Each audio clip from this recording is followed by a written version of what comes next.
line. It's only allowed 2 sacks in the last 3 games. Wilkerson, Wisniewski, a Pro Bowler last season. Mosbar, one of the best centers. Montoya, standout at right guard, the former Bengal, and the right tackle. Schrader at quarterback has had interception problems. He's coming off a bad game at San Diego. Raiders did win it. Smith and Craig the starting runners. Galton, Fernandez wideouts. Ethan Horton's the tight end. He's caught 40 so far this year. They could go to him a lot. Roger Craig gets into the left side of the Bills defense. And the Bills, who had their best game against the run versus the Jets a week ago, stop it cold. Leon Seals, their best run stopper at left end, made the tackle. Up front along with Jeff Wright and Bruce Smith. The linebackers, Talley, Bailey, Conlon, and Bennett, all having standout years. Everybody had to pick it up a notch with the absence of Bruce Smith for almost 12 games. But now the big eraser is back. The big play man. And the Bills are quick to say it's loosened up the whole defense. They can take more chances now because Smith makes up for mistakes. On second down, Schrader with a rollout, a throw and a catch as he gets the ball downfield to the 34-yard line. The ball is taken there for an 11-yard gain by the tight end Ethan Horton. And Trump, Bills protesting it skipped in on the one hop. Let's watch. Don, you don't normally see Jay Schrader run a lot of bootlegs. They like to keep him in the pocket. There's Leonard Smith, 46 on Horton. He may have a point. That ball did appear to pop loose, but I think the Raiders watching the Jets last week, O'Brien likes to roll out a lot. Nice first down pickup. The Raiders told us during the week they want to be patient. That's one of the most difficult things the Raiders can possibly do, and I think we've got a review here, Don. Maybe it did come in on the one hop. Dick Hantax, the referee. From behind the play, watch his underneath his right arm. Does that ball come loose? Yeah. No, it looks like he's got it cradled in his left arm. I'd have to see it again before you can say for sure. Opening moments of the game and a disputed catch.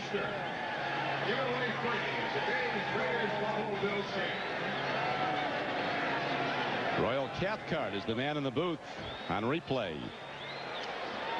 Tough to see anything different there. So Royal Cathcart, the replay guy, has nothing to overturn. I think he has the ball in his left hand. You see, he's got it cradled there. And Leonard, it looks to me like he's got his left arm under. That's not enough to overturn it. Play stands is called on the field. Completed pass. First down. And that's the way it'll be. Play stands with 13:37 to go in the first quarter. Ethan Horton makes an 11-yard catch. A first down for the Raiders. They now have 3 wideouts in the game.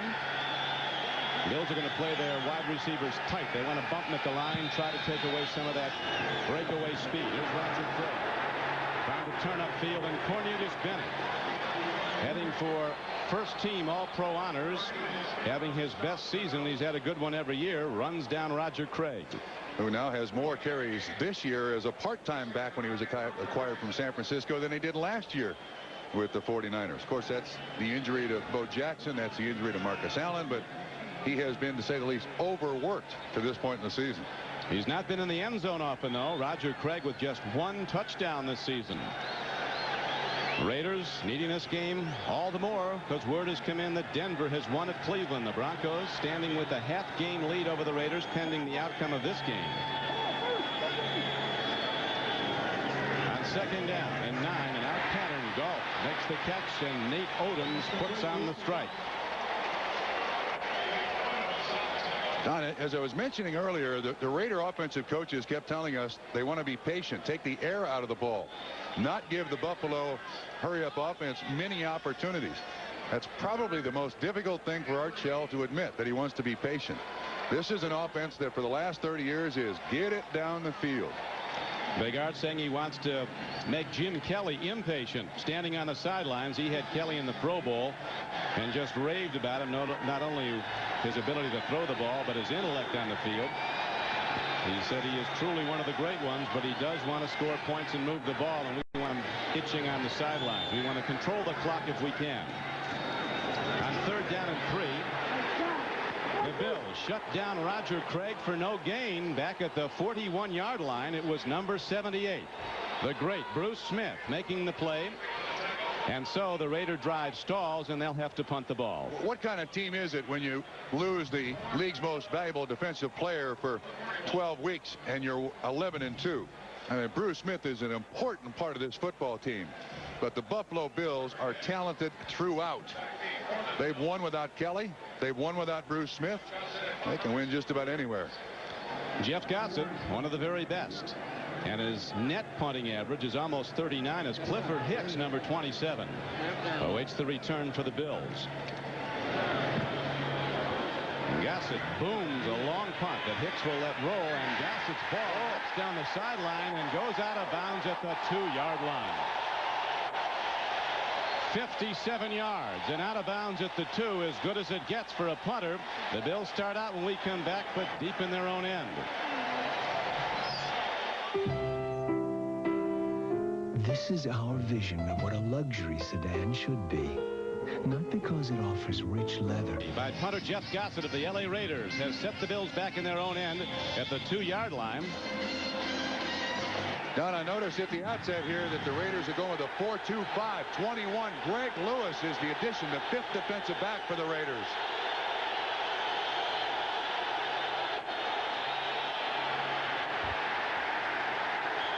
Bills go to the run, and Thurman Thomas, who Art Shell of the Raiders says is a player that has to be accounted for on every down. Somebody has to be specifically assigned to him, oftentimes more than one person. Golick and Greg Townsend made the stop as the Bills now work the no-huddle. Right back into alignment, right back to Thurman Thomas, and not much there as he runs on 2nd and 6 for a couple of yards out to the 7-yard line. Trump. Nolan Harrison makes the tackle. My comment here is Buffalo must have outstanding and unbelievable confidence in this hurry-up offense, doing it from their own 3-yard line. Very dangerous. 3rd down. Bills need about 5. Oh, dropped. And so the Raiders are set to get excellent field position. McKellar, the tight end, could not hold the ball.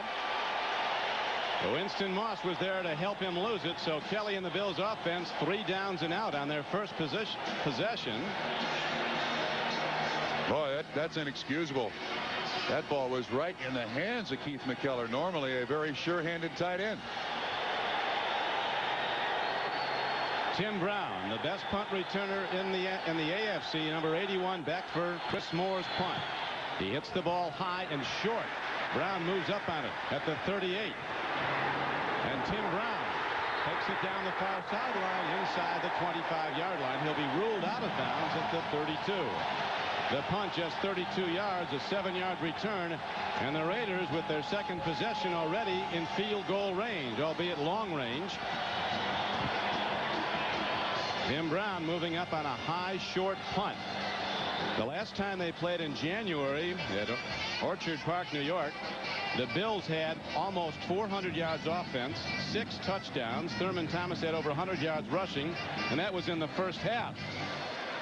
Yeah, well, you don't. If you're Marv Levy, you certainly don't want the Los Angeles Raiders starting their second drive at your 32. You want your defense out there with a long drive situation, not short drive. Jay Schrader hands off, and it's Marcus Allen spinning into the Buffalo defense and taking it down to the 25-yard line. Shane Conlon having a standout season at inside linebacker. Number 58 makes the stop, but the Raiders run well on first down. You know, Don, if the Raiders can get off here quick and kind of convince the Buffalo Bills that they're going to play, they'll be fine today. We want to welcome those of you who've been watching the Pittsburgh-Houston game where the Oilers won with ease 31-6 to win the AFC Central. Here's Marcus Allen turning it outside, and he is down to the 21-yard line. He has a first down for the Raiders. This is Don Criqui with Bob Trumpy at the Coliseum in Los Angeles. An overcast, unseasonably cool day, and the Raiders, after getting a short Buffalo punt, after stopping the Bills in their first possession, the Raiders now in range for the best place kicker in the AFC, Jeff Jager, as Big Art Shell thought it was imperative to get out in front early. They were so far behind they couldn't see up the last time they played Buffalo. Bills scoring 41 points in the first half of that AFC title game. On first down, they go back to Marcus Allen. And the man who ran here at the Coliseum for the Trojans of Southern California, ran his way to the Heisman Trophy, is taken down by Leon Seals. But the Raiders, Trump, getting yardage, going right at the Bills. And they are being conservative. I'm trying to pick up what it appears to me. It appears to me that the Raiders are using 3 offensive tackles, Don. They're trying to unbalance the line against the Buffalo Bills. It's Reggie McElroy on the top side. Yeah, they're using an extra offensive lineman here. That tilt formation, they've used this earlier in the year. It didn't work that well. It is right now. An overload on the right side with huge blockers just looking to power their way at the Buffalo front. As we have movement and penalty markers down before the snap of the ball. A second down and 4 play coming up. A spirited encounter already. You know the Raiders, it was the worst defeat for a Raider team in the 28 years that Al Davis has headed this club. And I think we can pick up what the Raiders are doing here after the penalty call.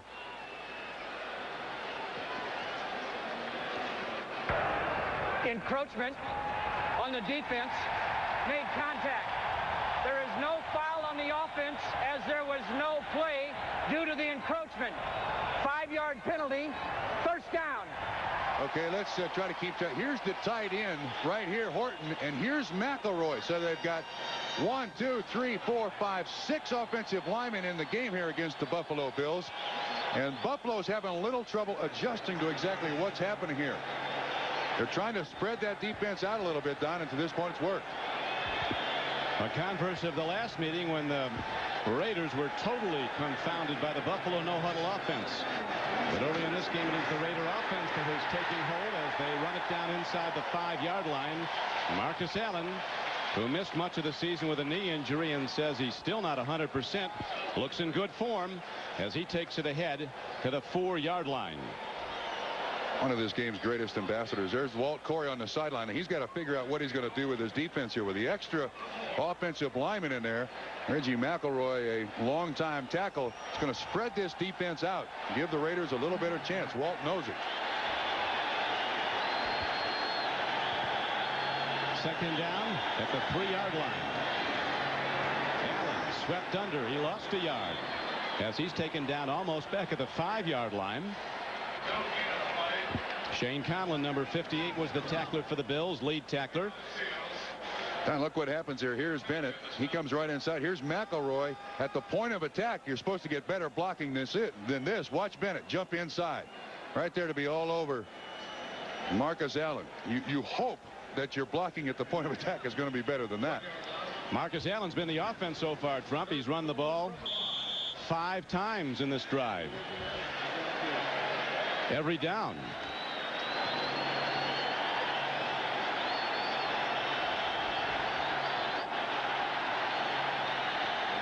Marcus Allen set 7 yards back, is the deep back. It is 3rd and goal from just inside the Bills' 5-yard line. Allen. And the Raiders are stopped and will have to send out their ace. Jeff Jaeger, he accounted for all the scoring a week ago at San Diego, and they beat the Chargers 9-3. Good job by the people up front for the Buffalo Bills. You can see that initial move that Marcus Allen had to make. It really disrupted the timing of the play, and what a great psychological lift here for Buffalo. Stopping the Raiders, holding them to a 3-point field goal in the initial stages of a game always makes your team feel good.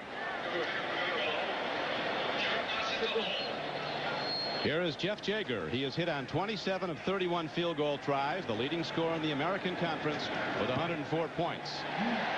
He's been virtually automatic all year. He hits a 19-yarder. And the Raiders open the scoring as they go out in front 3-0. Today, 4-man front, these 2 linebackers, and then 5 defensive backs. The extra guy is Gary Lewis.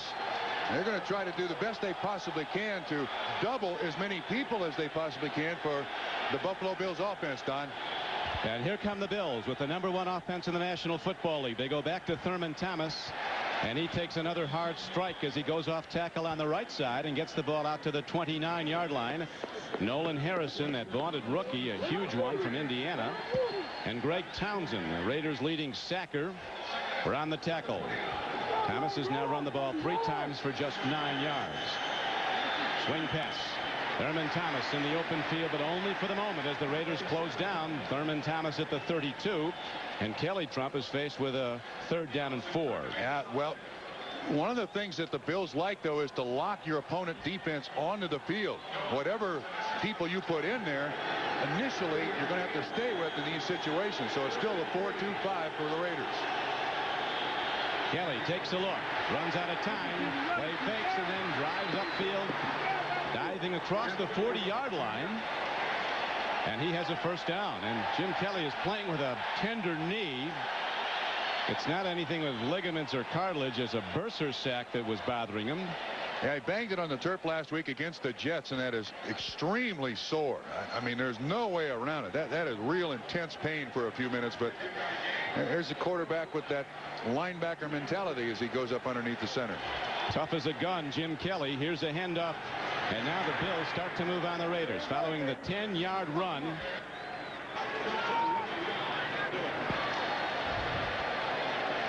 Jim Kelly really doesn't hit the ground that hard with his knee, but it is very, very sore when you break the bursa in your knee. But he's tough enough. He'll play. The ball advanced out now as we have 2nd down and 3 from the 49-yard line. Kelly gets time, and his throw is errant, though, as he triggers it on the far side to Al Edwards, who's been called on for an increasing role with the Bills because of the injury to Don Beebe. Al Edwards caught 9 last week against the Jets. And you can see the attempt at double coverage there. 33. Eddie Anderson of the Raiders was underneath that receiver. Kelly just overthrew him. Kelly's numbers not very impressive to start. 1 for 3 for 3 yards. Now an open man, but then nearly a pickoff by Winston Moss. Kelly had an open receiver, Andre Reed, running in the middle of the Raiders secondary, but Winston Moss, who's been a very important Plan B acquisition, rises up, gets a hand on the ball, and almost brought it in here, Trump. It almost looks as if Kelly doesn't see him. This is a great play by Moss, because if he doesn't knock it away, Andre Reed makes the catch. And then did you see Ronnie Lott? A little elbow to the face of Andre Reed just to tell him, don't come in here anymore, son. Tim Brown is back. There's the punter, Chris Moore. He was in the World League of American Football last season. He's been a big help to the Bills. In his wisdom, Tim Brown there catches the ball at the 5-yard line. Now the Raiders have the long field to go when we come back. Ronnie Lott. Boo! Don't come in here. Well, Ronnie Lott's done that to a lot of people for a lot of years. One of the game's great hitters. Just a little yell in the air can serve a great purpose, too. And one of the game's great interceptors this season. He has 7 already to lead the National Football League. His old team, the 49ers, has 10 interceptions as a team. Now the Raiders go back to the run. And look at Roger Craig high-stepping his way out to the 20-yard line. A gain of 12 yards and a 1st down. Leonard Smith, one of the safeties, finally got him. Again, now you can see the attempt by the Raiders to spread this defense. Only this time they use 2 tight ends. McElroy is out of the game, and it's man-on-man blocking up front. And the front 3 do an excellent job. Mosbar, Wisniewski, and Montoya really cleared out there for Roger Craig. 3:08 to go, 1st quarter. Raiders lead the game 3-0 on a 19-yard Jaeger field goal off their 2nd possession. Cutting back, Roger Craig working hard, and he gets ahead on a 1st down carry for about 4. Now while we have a moment, let's go to New York to NFL Live. Bob? Don, here's the big play for Kansas City. Once they trailed 14-0. Then off this play-action fake by the replacement quarterback Mark Vlasic, and then the 16-yard touchdown pass to Harvey Williams, they took a 17-14 lead. San Diego came back and tied the game on a 28-yard John Carney field goal with 11 seconds left in regulation. Now with 11 minutes left in overtime, they're even up at 17. Thank you, Bob. Back at the Coliseum. The Raiders have the ball. 2nd down and 6 coming up for Jay Schroeder. Staying with a conservative ground game. Now ready to put the ball up. And he makes makes the throw. It's lost and fumbled out of bounds. Looked like a catch. Steve Smith was hit hard by Shane Conlon. I think they're going to count that as a catch. These guys go way back together to Penn State. They played on that national championship team of Joe Paterno's. They were co-captains. Again, Jay Schrader on kind of the half roll. Yeah, I think that's a catch and a fumble. And he can't gain any yards on it, but Back to the spot of the fumble. Correct. For the end of the run. Third down. Don, at the outset, Raiders are doing a great job of showing patience. Something that I think is very difficult for this team. But they probably are the fastest, have the fastest stable of wide receivers in the game. And you know before long, Schrader, who's got as big an arm as anybody playing, is going to air it out. Maybe right now. Pump faking. He makes the throw, and Tim Brown is on the run. One man to beat. Kelso, the free safety, comes over. He can't get him. Tim Brown takes it inside the 20. He will go the distance. No flags down. A 78-yard touchdown for Los Angeles.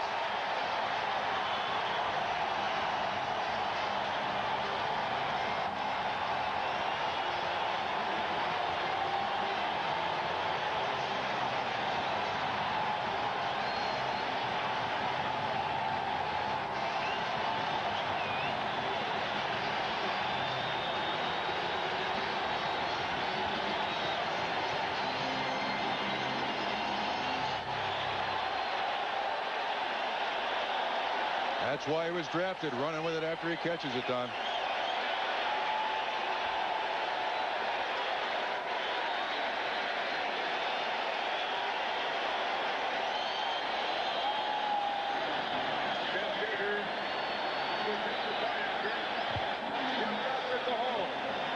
The Raiders with the quick strike that has been a hallmark of their play over the years.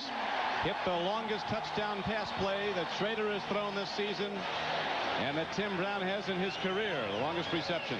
Here he is right here. You see bump and run. They also run the blitz, deep safeties.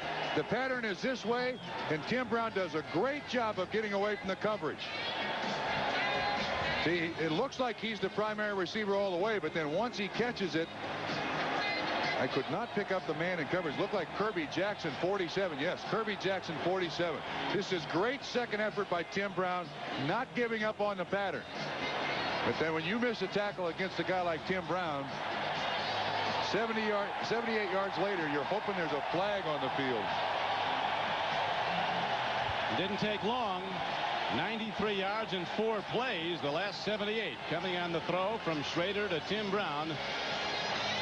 Most of it on the run of this 1987 Heisman Trophy winner from Notre Dame, who scored just his 3rd touchdown of the season. And Schrader, who's coming off a bad game, is off to a great start. He's hit 4 of 4 for 94 yards in the touchdown.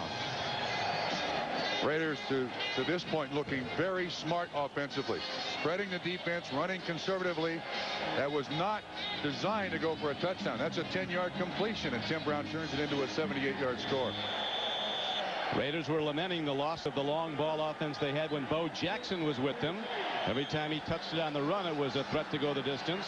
Now the kickoff, and the Bills try to get back in field position as Al Edwards breaks it open. He's across the 35 and the 40. Al Edwards is gone.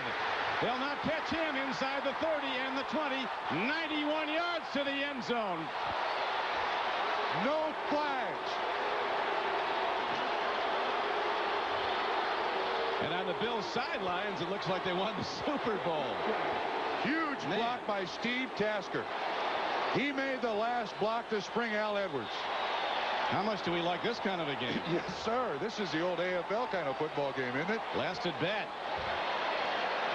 Well, the Bills, seemingly out of it, all of a sudden are right back in it as Al Edwards runs one back 91 yards. 78. Goodness. Curtis Brown.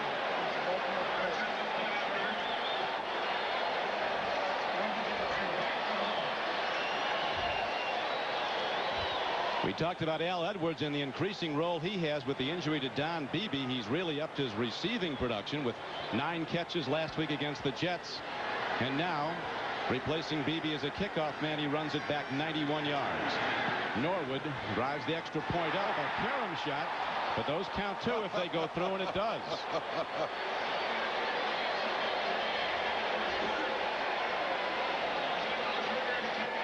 Special teams are 1/3 of your football team, Don, and the Buffalo Bills spend a lot of time on them. Later on there, watch the block by Steve Tasker coming in, 89.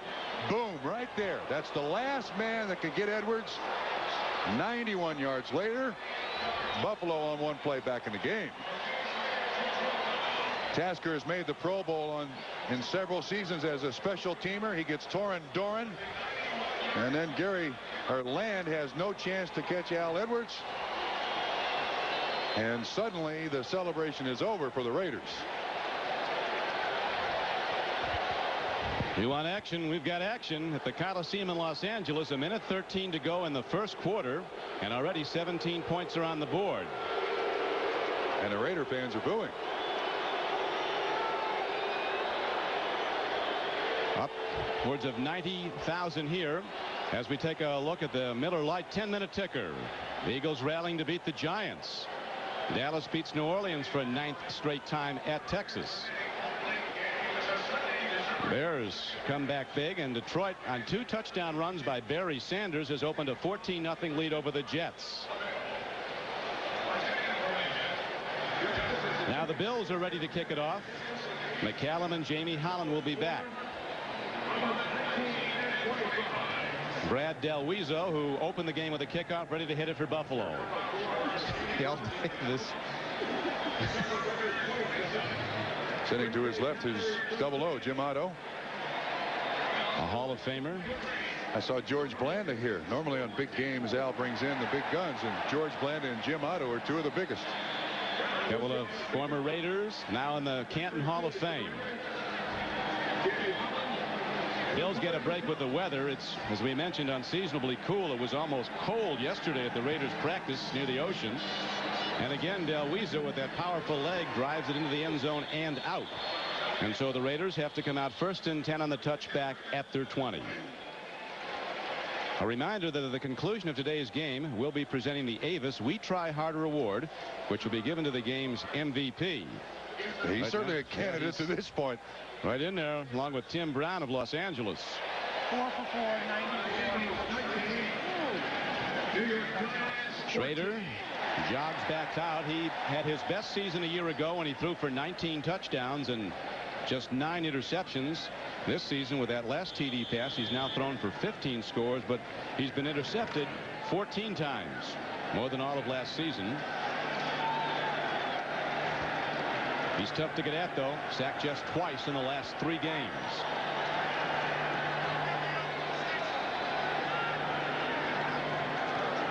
Now they look to throw on 1st down. There's a fastball drilled over the middle by this former #1 draft choice of the Toronto Blue Jays, Willie Gault, who doesn't go over the middle much. Willie will take that deep sideline route. He likes it. He likes going for the goal line. Now, you mentioned it. Schrader, former baseball player, yesterday at practice, all he wanted to talk about was Bonilla's $29 million contract. I said, you made a mistake. You didn't stay with baseball. He said, no, it wasn't my choice. I couldn't hit the slider. And to make $29 million, you got to hit the slider. He was a catcher. 3rd player picked in the entire draft one year. Had limited playing time in football at UCLA. Played only 11 collegiate games. Now the Raiders go to the run, and very well as on 2nd and 10. Roger Craig, in his 9th year from Nebraska, runs hard and gets across the 25-yard line.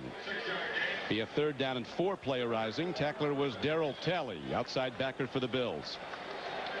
So far in the first half here, we've seen Roger Craig, we've seen Marcus Allen. The big weapon on the sideline is Nick Bell, the rookie that Art Shell wants to put in the second half after the defense is worn down. This guy is 257 pounds and was a 60-yard sprint man in college. Can you imagine that? How about the guy that had to catch him at the end of the runway in his indoor meets? No. He's now part of the wall. Schrader on 3rd and 4 stands in, delivers the ball beautifully to Marcus Allen out of the backfield, and Allen's across the 40 and out across the 45-yard line. A gain of 21 yards on the play. Dwight Drain was the man in coverage. Allen out of the backfield, totally uncovered. Watch him on the right-hand side of the screen. Somebody does something wrong here because he pops open there. It looks like Leonard Smith. No, that's Drain, 45. Misread the coverage. Got the wrong information. You can't turn Marcus Allen loose out there in the flat. Marcus Allen approaching 12,000 career yards from scrimmage for the Raiders. Their all-time rusher, their all-time touchdown scorer. And that will do it for the first quarter of play. And a good one it was, as the Raiders lead 10-7. Last year, Ty Detmer became the first of Brigham Young's outstanding quarterbacks to win the Heisman Trophy. The senior is the NCAA career passing leader. And with Detmer again leading the Cougars, it's the first time since 1978 that a Heisman Trophy winner returned for a chance to repeat. Here's an overtime final. We're going to check that score. We have the Indianapolis winning in overtime. It was the Patriots who won it in overtime. Here is a handoff. We welcome those of you who've been watching the New England-Indianapolis game. That bonus money apparently kicks in for the Patriots. 5 wins, and a lot of players started to pick up on bonuses. A touchdown pass from Millen to Michael Timpson from 45 yards out in overtime. And the Patriots, who were way down on their home field, 17-3, come back to beat Indianapolis, the next opponent for the Bills.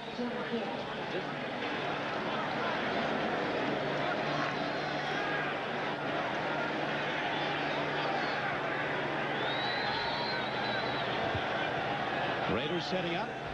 On a second down, they need just over a yard inside the Buffalo 45-yard line.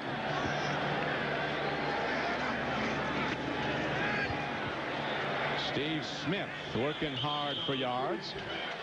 And he might have enough for the first down. While they check that out, we'll go to New York for another update. Here's Bob. Don, here's the play you mentioned. 45 yards from Hugh Millen to Michael Timpson with about 6 minutes remaining in overtime. And so the Patriots, who at one point trailed 17-3, they score with 7 seconds left in regulation, a touchdown to tie it at 17, and then that one to win it, 23-17. How does Coach Dick McPherson feel? A bizarre scene as he's all over his quarterback, Hugh Millen, at midfield. Back to Don and Trump. Coach Mack, he will give you that headbutt. Yes, sir. Yeah, Coach Mack will go anywhere to give somebody a high five when they win. You got a measurement here on the field, and it looks like Nick Bell, the big hammer, has come in here. Rushing is 26. The Bills, as their fans know well, have not historically been a good team on grass fields during the Marv Levy era. And this is Marv's 5th full season as head coach. The Bills are 4-9 playing on grass. They went to Tampa last January and played on grass, losing to the Giants in the Super Bowl. Next Super Bowl, as you're probably aware, is on artificial turf in a dome, the Minneapolis Dome. Raiders putting some pressure on the Bills in that competition for home field, and so did Denver by both winning today. Here's the big back in now, Trump, Nick Bell. Nick Bell is the man at 257 pounds. He hits down to the 40-yard line. This is the guy who was a Big Ten sprinter for the Iowa Hawkeyes. Those guys used to be offensive linemen.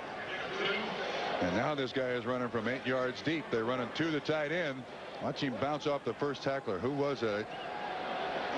Leonard Smith, who is considered one of the game's great hitters. He just bounces off of his hips. He had a pulled hamstring early and cracked a couple of ribs, so he's not played much this year, but the Raiders are counting heavily on him. You saw he had good numbers last week against San Diego. His best game, Nick Bell. He's still in there. On 2nd and 8. Jay Schrader buys some time with a good fake and then throws the ball almost out of sight. Mervin Fernandez was somewhere in the vicinity, but not close. Nate Odoms was right with Fernandez. That was a major league overthrow. Watch what they're doing with Bruce Smith. Whoa. That's Mosbar, the center, coming out. I thought that was illegal. One guy can't engage the defensive end and have another guy banging his knee. That's the center coming out on the defensive end. When you're that good a pass rusher, unfortunately, you have to pay that kind of price. Well, I know this. It's been done to him before, and he will pay you back. Now he's on the other side, Don. Wait. Schrader takes a look, makes the throw. There's the connection to Ethan Horton. He's inside the 25-yard line. Leonard Smith, the strong safety, having problems covering Ethan Horton. The resultant gain 17 yards, and the Raiders challenge again. Raiders historically converted running backs to tight ends. Ethan Horton, just another one. Billy Cannon started the tradition here. Todd Christensen did it. Ethan Horton, a first-round draft pick of the Kansas City Chiefs. They sent him down to Marv Marinovich, health salon down in Anaheim, try to make him a little stronger.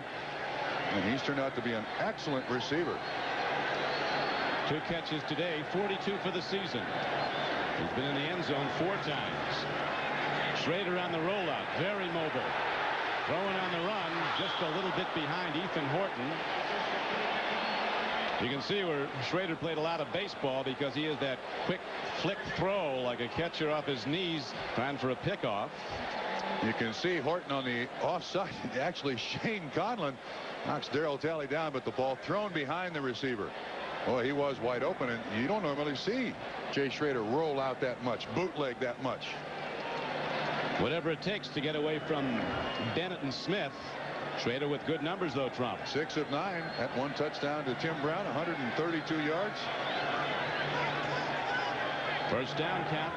Raiders with a big advantage there, as you saw, 8-1 with 11:47 to play in the first half. Raiders lead 10-7. Fastball again, and Fernandez has it skip off his hands. Biggest difference between Kelly and Schrader at this point is deep accuracy throughout their careers so far. Schrader really can throw hard, though. This is single coverage out here. If Fernandez catches that little hitch, they're hoping he can make one move and get by Kirby Jackson for the score. I got to hand it to the Raiders. They're remaining patient as you watch Jim Kelly on the sideline, who does not like to sit on the sideline. Another extended Raider drive. This one, 11th play coming up. Last week against San Diego, Schrader threw 3 interceptions. He's not thrown any in his previous 3 games as Marcus Allen slashes inside the 15. Taken down on the play by safety Leonard Smith.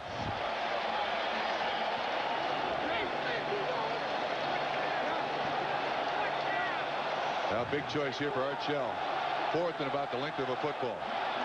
Terry Robisky on his right. Todd Marinovich, number 12. Yeah, there goes Nick Bell back in the ballgame. I was going to say, at 257 pounds, I got to get Nick Bell in there somehow. Steve Smith, the lead blocker. Excellent lead blocker. Big defensive line, big offensive line. This is going to be a wreck somewhere, Don. What you were pointing out a little bit ago, Bob, about the chop blocking on Bruce Smith. We'll see if that continues and what it leads to. Raiders take a timeout here, trying to get the right personnel on the field, Don. 10:56 to go in the first half. The Raiders get some counsel now. Give it to their quarterback, Jay Schrader. The Coliseum in Los Angeles, one of the biggest Raider crowds. I guess the 49er crowd approached it, but this is close to a 92,000 sellout. Don, the Raiders just changed personnel again. They got 2 wide receivers, 3 wide receivers, and Marcus Allen is the lone running back. A lot of times this year on short yardage they've been running left, but this time they go to their quarterback. Schrader calling his own number, and behind Mosbar, his Pro Bowl center, he appears to be ahead for the first down. So the Raider drive continues as they're down to the 13-yard line, 1st and 10. Schrader's no runt. You know, he's a big kid. He can carry the ball. They get a good push here up the middle. Mosbar, Montoya, Wisniewski. You see 72 popping out of there. Mosbar just kind of crawling on his hands and knees. Nice bow, first down pickup.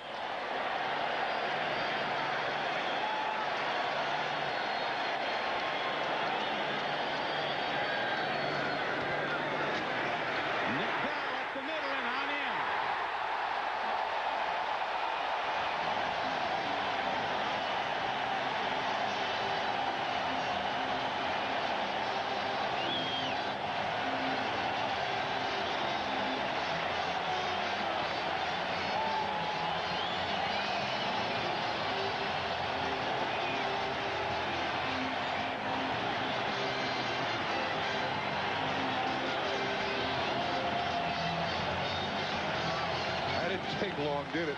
For that big guy. His third touchdown for the big rookie from the University of Iowa. And the Raiders go back in front, 16-7. A 13-yard drive, 13-play drive, covering 80 yards. Extra point up and good. And the Coliseum's rocking again as the Raiders hit it up the middle for a touch. Honey, look what comes with this new steak sauce burger combo. Sports coverage of the National Football League is brought to you by Burger King, where you always get great tasting food your way, right away. By Acura Automobiles, experience precision crafted performance. By Citizen ProMaster, for professional use only. And by the employee owners of Avis, we try harder. Downtown Los Angeles rising in the distance as the Raiders have just gone on the game's longest drive, 13 plays, 80 yards. And again, using that clock well, Trump. 6 minutes and 3 seconds, taking the air out of the ball of Buffalo. Combined time of possession, wow. Now Jaeger kicks off another high spinner. This time he kicks away from Edwards, who ran the last one back for a touchdown. It's to Kenneth Davis, and he has to work hard to get to the 23-yard line. Now, as we go back to the touchdown, we got a flag on the field, but watch the lead block by Steve Smith as Bell heads right up in there. Beautiful lead block. He gets right to the linebacker, fires right through him. It's Ray Bentley, and this is from Bentley's back. Bang! 12 yards. Bell is there in a hurry. His third touchdown. Illegal block on return, number 45. 10-yard penalty. First down. So the Bills with an illegal block on the returner, again set back deep in their own end to start this drive. Their offense has been virtually non-existent. They've had one big play, and that was the kickoff return of 91 yards by L. Edwards for a touchdown. It's a 17-7 game with 10 minutes and 1 second left to go in the first half.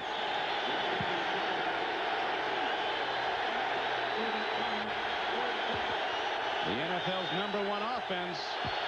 A pop gun affair so far as the give is to Thurman Thomas, and he breaks it out across the 20-yard line. Thurman Thomas ahead for a gain of about 8 yards. The Raiders talk about not only his quickness but his enormous leg strength. He breaks tackles in addition to great speed. I guess if there's only one complaint about Thurman Thomas is that he does take himself out of the game. Oh, look at the difference in yardage there between the two. Bills go back to the run, and then penalty marker is fired in by the umpire from off the play. Looks like a holding call against the Bills. That's what it usually indicates.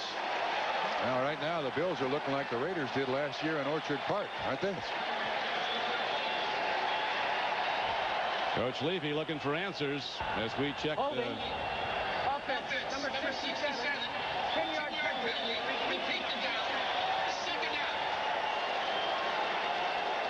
the center, Kent Hull. Just saw the Schick Tracer 10-minute ticker. Game clock with 9:32 showing in the second quarter. Kent Hull, one of the best offensive linemen in pro football, called for the hold, and now the Bills are set back on 2nd and 13. Kelly throws from his goal line. And he's got a man, but it's tipped away. Well done by McDaniel, number 36.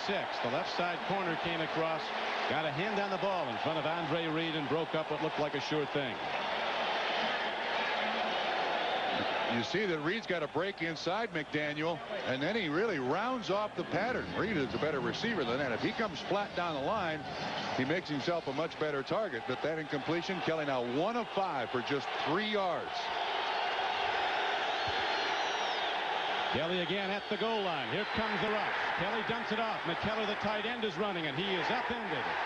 Taking him down is Torrin Dorn, and the Bills have to punt from their end zone. Loss of 2 yards. Nolan Harrison, great pressure on Jim Kelly. 94 is Anthony Smith. Davis, number 70, but 74 is Harrison. Flushes him out of the pocket. The Bills' #1 offense doing nothing so far. And the Bills the best at converting third downs, over 50% this season. Not today. Here's the punt to Tim Brown, the ever dangerous one. the AFC's leading punt returner, who has scored already today on a 78-yard touchdown pass play. Here's a penalty marker down after a 49-yard punt and a 6-yard return by Brown. And that's going to be on the Raiders. But the play came on 4th and 13. If it was offside, it won't help the Bills. No, it's not offside. It was holding. Yeah, I think it's a personal foul. And it's a first down.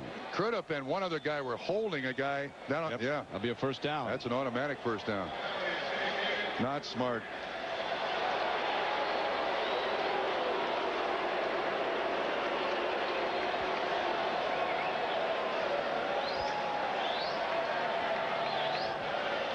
Dick Hantek, the referee. Don, it looks like they're going to give the ball to the Raiders and assess the 10 yards, so it's a post-possession foul after the ball was kicked. We have holding on the return. The foul took place while the ball was in the air after the kick and before possession. We will penalize 10 yards from where possession was gained. Well done by Dick Hantek, sorting it out. And now we'll take a break as the Raider offense sets up.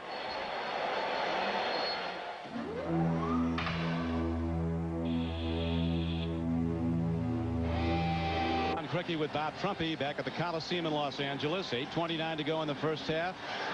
The Raiders, the dominant team today after they were brutalized by the Bills last January in the AFC title game at Orchard Park, New York. Raiders leading 17-7. The Bills offense has done virtually nothing if you joined us late. They got their touchdown on a 91-yard kickoff return by Al Edwards. Now the quick hitch, the out, is thrown to Willie Gault at the 33-yard line. Cornelius Bennett tackles him as we look at the Schick Tracer 10-minute ticker.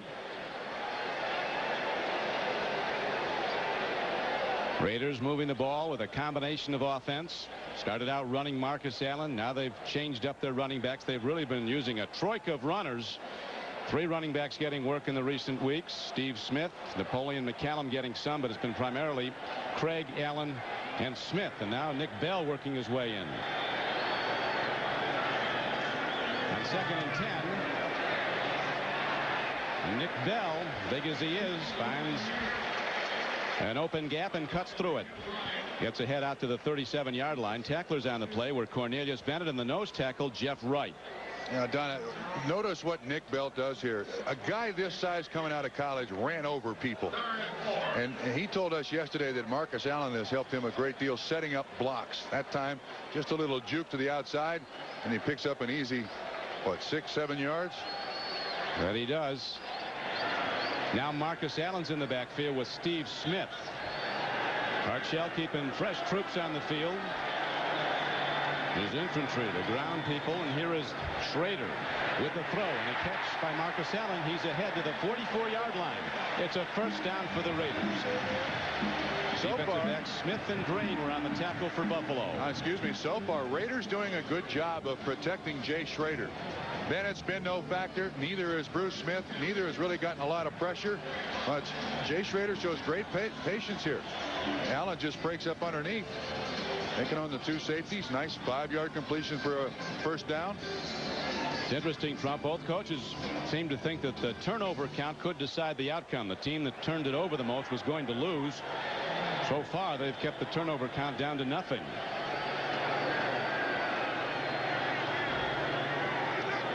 First and 10. Bell coming out as a receiver. Here's a long ball, but again, Schrader's off target. Tim Brown had the corner beaten, but Schrader overthrows him. Overthrow him. That overthrow, that was an understatement. That almost made it to the seats. And here in the Coliseum, that takes some doing. One of the things you're going to see all over the field is pushing and shoving. The defensive back there, Kirby Jackson, Odoms has his hands all over Tim Brown. Tim Brown didn't like it, but that's called incidental contact. Now the Bills drop people back deep in his zone as it's 2nd down and 10 for Schrader and the Raiders. Nick Bell runs the ball, and the Bills close it down quickly. Good play by Darryl Talley, number 56, coming from an outside backer position to make the stick. Here we go with the pushing and shoving. Rory Graves, Bruce Smith, well, just about anybody. What's Wisniewski doing there without his helmet on? So you get out of his, it's a mouthpiece. He had a laugh yesterday that Roger Craig was talking about the loss, 51-3. He said, I really didn't care about that loss because I was a 49er at the time. He said, now I'm real mad about it. Yeah, they were also relating, Bob Golick was relating a halftime speech that Marcus Allen tried to make. He said, come on, man, they scored 41 in the first half. We can score 41 in the second half. Can't we? They couldn't. Marcus tried to stir the troops at halftime to no avail. Now the Raiders with a whole new look on offense. 3 wideouts deployed right, all in fairly tight. It's going to bust somebody loose deep. Kelly jumped in, jumped back, and they go to the run. And a good open field tackle by free safety Mark Kelso. And the Raiders have to punt the ball, and again they start up after the play. Interesting choice on that play by the Raiders. Tried to fool Buffalo. They got man coverage, and then they run just a little dive play to that side. All the defensive backs were deep in coverage, but Kelso does a good job. He's up there to make the tackle. Clifford Hicks will drop back. And there is Jeff Gossett, who displayed his brilliance as a punter earlier with a 57-yarder that was placed out of bounds at the Bills' 2-yard line.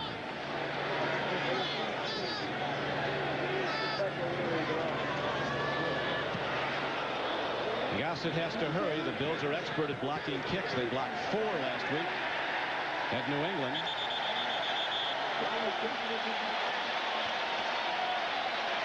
"44-yard punt and no return. Bills try to move the ball when we come back. And Beast and Glenn Hollander as they cruise above foggy Los Angeles. Temperature has moved into the low 60s. And the Bills offense has been in low gear all day. They've not been able to move the ball with any consistency as Kelly pumps long on first down. A diving try by Al Edwards at the 50-yard line. And a penalty marker down in the Bills' backfield. And it looks like holding against the Raiders. I think he got poked in the eye. I think it looked to me like Jim Kelly got hit in the eye, Don, right at the late. It looked like Nolan Harrison, 74, gets his hand up in the face. He had that head slap. Personal foul. Personal foul. Defense, number 74, roughing the passer. Blow to the head. First down. Don, I don't think that was intentional. I really don't. He's a rookie out of Indiana, and he's replacing Howie Long, but it appeared to me getting off the block that was unintentional. There's his mentor, Howie Long. Buffalo 2 first downs, 1 by penalty. Kelly makes the throw, and Thurman Thomas coming over the middle makes a reception and is out to the 29-yard line, a gain of close to 5 yards. Middle linebacker Ricky Ellison was the tackler, number 50 for the Raiders. He's a born and bred linebacker. I'll tell you why later. I'll tell you why later. Played on this field for Southern California, a native New Zealander. Kelly now finding the mark. Here's another throw over the middle as Winston Moss comes hunting high to take down Andre Reed, who just made his 68th catch of the season. Well, you know, that's one thing about the Buffalo Bills. They're down 17-7. Their offense hasn't done anything, but this is a very self-confident football team. They are not about to give up here. Kelly getting time and finding the mark again. This time it's Thurman Thomas, a man who is far from done once he catches it. Weaving ahead, a 14-yard gain as Kelly methodically starts to move the Bills. An offensive drive that certainly was spurred on by the personal foul call against Nolan Harrison. Well, you got defensive changes here for the Raiders. They were able to make the substitutions. Tip ball and a catch. Looked clean all the way down to the 45-yard line of the Raiders. Tight end Keith McKellar got his hands on it. Don, that was one of the concerns that Dave Adolph had about playing this hurry-up offense is you can't change personnel. But it looked like Harrison again got his hand up. They were also able to get some extra defensive backs on the field. Thurman Thomas finds a way when there seemed to be nothing there. And on 2nd down and 6, Thurman Thomas is inside the 40, taken down by the veteran Jerry Robinson, number 57. But Thomas, who comes into the game leading the National Football League in rushing with 55 catches this season coming into the game. And here now, Thurman Thomas takes a thunderous hit from Ronnie Lott. Ronnie Lott KO'd himself. This time the hitter is the hittee. I don't like the way he's lying there. Oh, he's up. He's moving.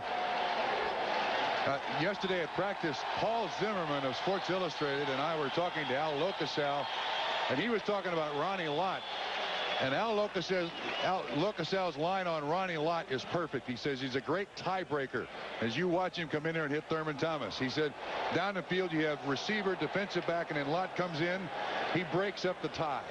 He knocks both people to the ground and the ball falls incomplete. Derek Crudup in now to take his place. Ronnie Lott got a phone ringing in that helmet. They asked Ronnie Lott how he'd like to be remembered as a player when he finally does retire. This is his 11th year. And he said, as a guy who gave 110% for his teammates, as a player who had the will to win.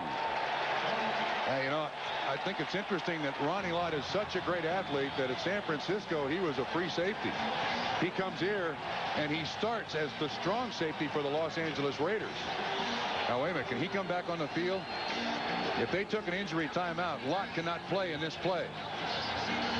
They did measure so the clock was stopped. I guess they didn't say that was an injury timeout so he can be on the field. The Raider crowd starts up as the Bills go into alignment now with a power set. Double tight ends.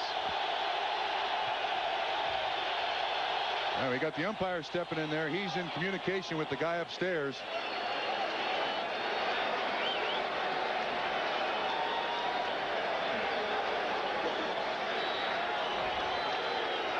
I think they're going to make Ronnie Lott leave the field. Let's see what happens here. Yeah. See, when the trainers came out on the field, Don, that's an injury timeout of protection to Ronnie Lott. And once he's out, then he cannot come back in on the same play. He's got to be out of play. Ronnie Lott saying, wait a minute, you called timeout to measure, so I can stay back in. I think Dick Hantak will win this one. I think Lott's got to come out. On a 4th down and short, he's saying, all right, you're all right. We stopped the clock for the measurement. He gets to stay in. Interesting choice.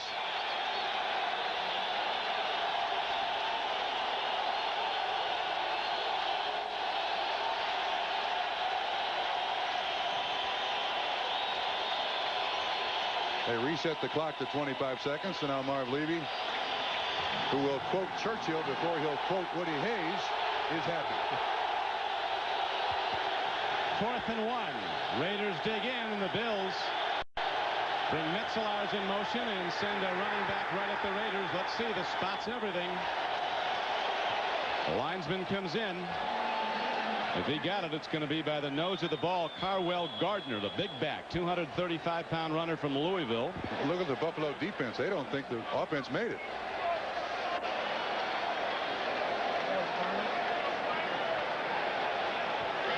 Some of those pile-ups, you might find Jimmy Hoffa down there when you get up one day, you know. You can't tell who's down there. You can get injured, though. You're going to measure.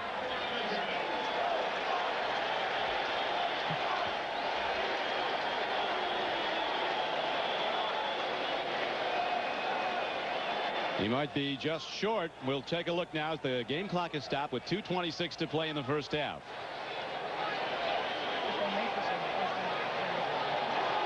Raiders take over the ball.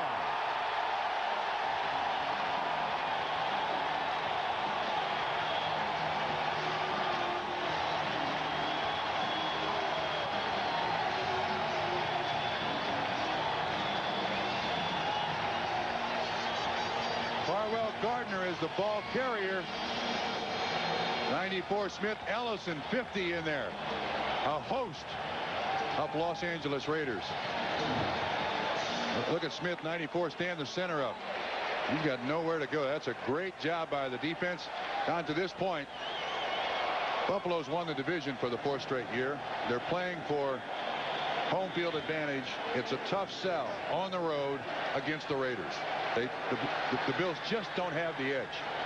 But the sell became a little bit more apparent, or that they needed it, because Houston won today, and so did Denver. And now the Raiders, trying to run, don't get much as Bruce Smith slips the block and makes a driving hit on big Nick Bell, who weighs almost as much as Smith. And Don, again, the Raiders' choice, they go with the 6 offensive linemen. Reggie McElroy in there again at tight end. Has to report on every play. Where's 77? And that last play will take us down to the 2-minute warning. So with 2 minutes to go in the first half, the Raiders remain in command of the game, 17-7. Art Shell, the coach of the Los Angeles Raiders, talked about revenge being counterproductive. He wanted his Raiders to concentrate on every down, every player, and they've been doing that as they've dominated the Bills. Look at the overall yardage. Something. Last year in the AFC Championship game, didn't Buffalo have 400 yards in the first half? 387 and 6 touchdowns. Yeah. 41 points. The Raiders with a 10-point lead. Set up 2nd down and 8, just short of their 40-yard line. Schrader, who's been throwing the ball more as the game wears on, fires an out pass, and Ethan Horton might have heard footsteps, because coming up hard was number 47 Kirby Jackson. It was a catchable ball. Yeah, he let that ball get to his shoulder pads. He could sense what was happening. There's Bennett. They run a little pick. Now you see Horton look out of the corner of his eye.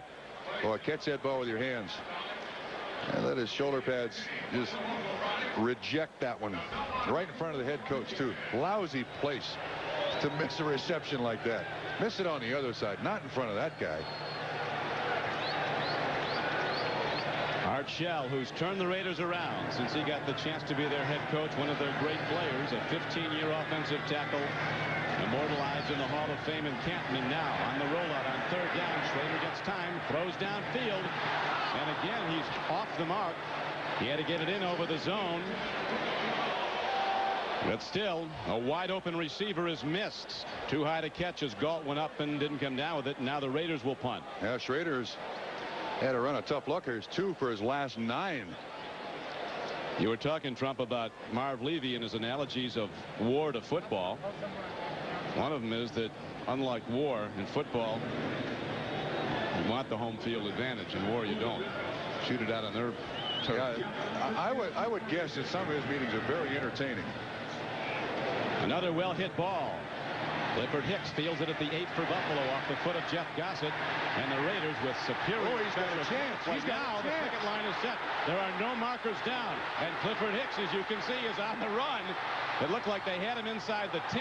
Instead, he moves the ball down to the 32-yard line of the Raiders. Mike Jones finally got him, so a job well done by Jeff Gossett. But the Bills special teamers break it open after a 52-yard punt. The run back was 59 yards. I didn't think he was going to get there, Don. He had a heavy weight on his back about 40 yards into this return, but Jimerson missed. That's McCallum misses 41, and now the picket line is set up. Harwell Gardner with a big block. But you get to about this point, and all of a sudden that big heavy weight gets on your shoulders. Feet get stuck in the mud. And Buffalo now with great field position. Leonard Smith on Jeff Gossett. Gossett on Tasker, makes the tackle. But not a lot of time. 1:28 to go in the first half. As Kelly aligns in the gun, he calls the formation, the play, and the snap count in some arcane language that only the Bills understand. Here's a throw to McKellar, the tight end, and with the tackler aboard, he takes the ball down to the 25-yard line. He also calls the protection. And Ricky Allison makes that tackle. Goodness, the special teams have been the entire situation for Buffalo here. They won't speak that language in front of outsiders, but they have their own talk. Bills speak, and here's another throw down to the 9-yard line. Al Edwards protecting the ball for a 16-yard gain, and the Bills call a timeout. So now all of a sudden, after struggling, the Bills start to look like the best offense in the NFL. Virtually no time at all. They're inside the 10-yard line. This Christmas, kick off the holidays with the only full-blown action movie, a the season.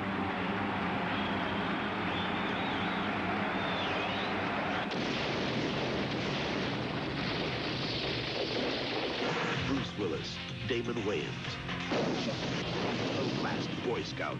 Rated R. Starts Friday, December 13th at a theater near you. Let's check now the Schick Tracer 10-minute ticker.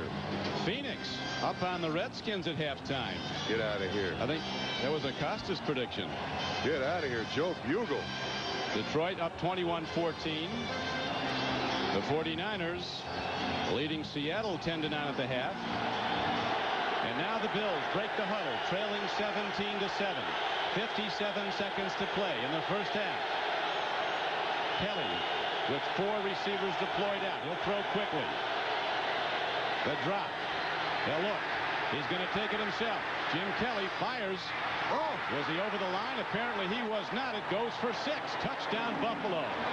Brilliant execution by Kelly, who had to make that split-second decision. Do I run or do I stop and throw? And he was just short of the line of scrimmage when he released a touchdown throw that gets the Bills right back in it. Keith McKellar, the tight end, was the outlet receiver. The primary receiver was Thurman Thomas, and there was good double-team coverage on Thurman Thomas as he came out of the backfield. Great adjustment by Jim Kelly on that play, Don. Scott Norwood's on for the point after try. 50 seconds to play. That scoring drive took all of 38 seconds.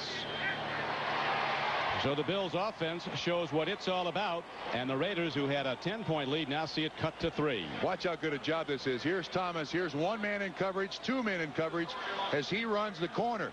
And then the tight end, there's McKellar right here. He just runs down and around. Kelly does a great job of going to the outlet receiver. Watch the double coverage. See, Thomas is the intended. Now McKellar turns back at the back of the end zone. Beautifully executed. Boy, that's staying with the quarterback. When he rolls left, the receiver runs left. Makes himself a receiver. 3rd touchdown catch.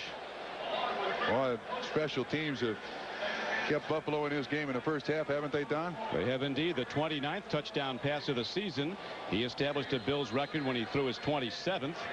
He leads the NFL, does Jim Kelly. 29 TD throws and 16 interceptions. He talks about those brothers of his. There are 5 of them who remind him of his interceptions, not his touchdowns.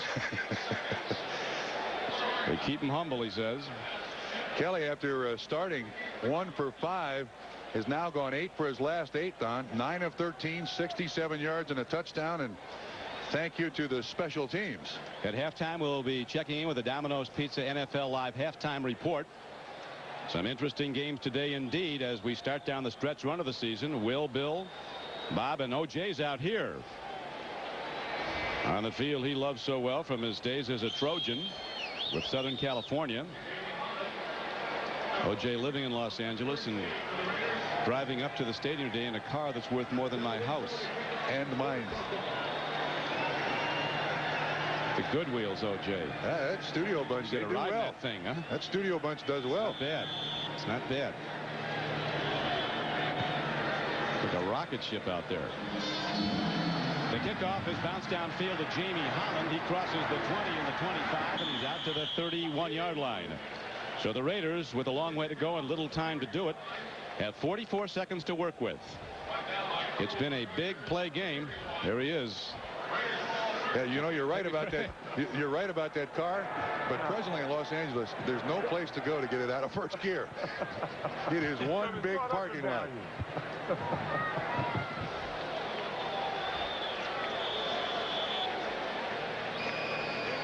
And the license plate, Juices. Juices. Juices. OJ, you're doing all right. For a while there, we thought he might have to suit up for the Bills. Here's the handoff, and Marcus Allen runs in the open field. Isn't he still great to watch? Marcus Allen with that great burst and cutback move is ahead for a 14-yard gain. Conversation with him yesterday. Asked him if his knee was 100%. He said no. A nice little delay by Allen. Watch the way he sets those blocks up. Done that beautifully throughout his career. 9 carries, 50 yards, but he said his leg hurts more when he bends it from the scar tissue from the knee injury earlier in the season. The opening game of the season against Houston, but one of this game's greatest running backs. 17-14 is the score. Raiders in the lead. There's the car up there. Yeah, you know, with that license plate, and everybody knows who drives that, there's never a ticket on that car in this town. You know that, especially around this stadium. He can park in the end zone and here if he wants to. They wouldn't touch it. Los Angeles, it might be safe without somebody watching it. New York, it would be gone in 30 seconds. They can make those disappear like a rabbit into a hat. Don, are you serious?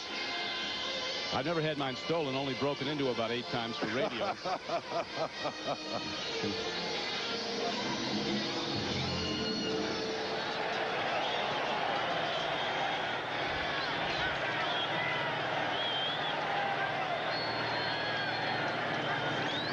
Jay Schrader goes with a draw play, and again he goes to Marcus Allen, who's taken down. Cornelius Bennett, with as much speed as any back on the field, runs down Marcus Allen. The game clock keeps ticking. Raiders apparently content to go to the locker room with their winnings. A 3-point lead. Schrader's going to air it out. Here's a hard throw. The catch is made.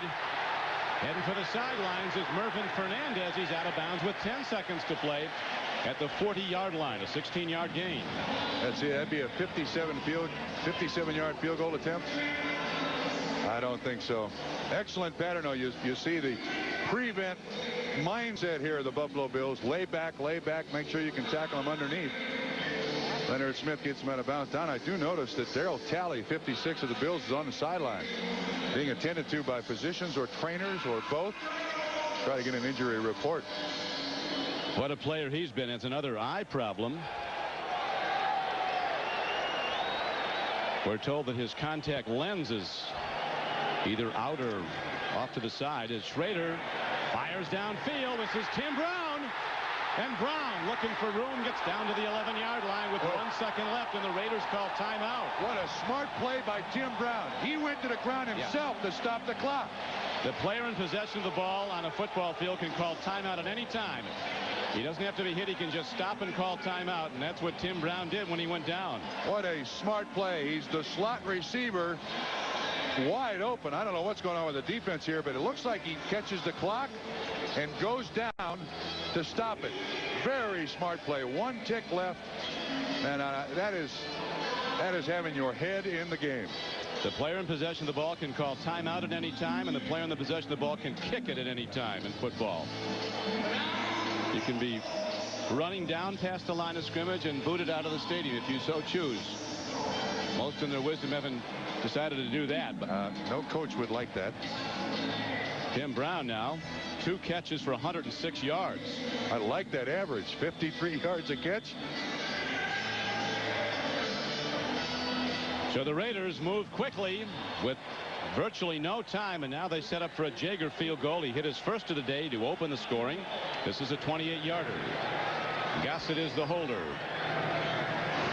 And the leading scorer in the American Conference gets it up and through.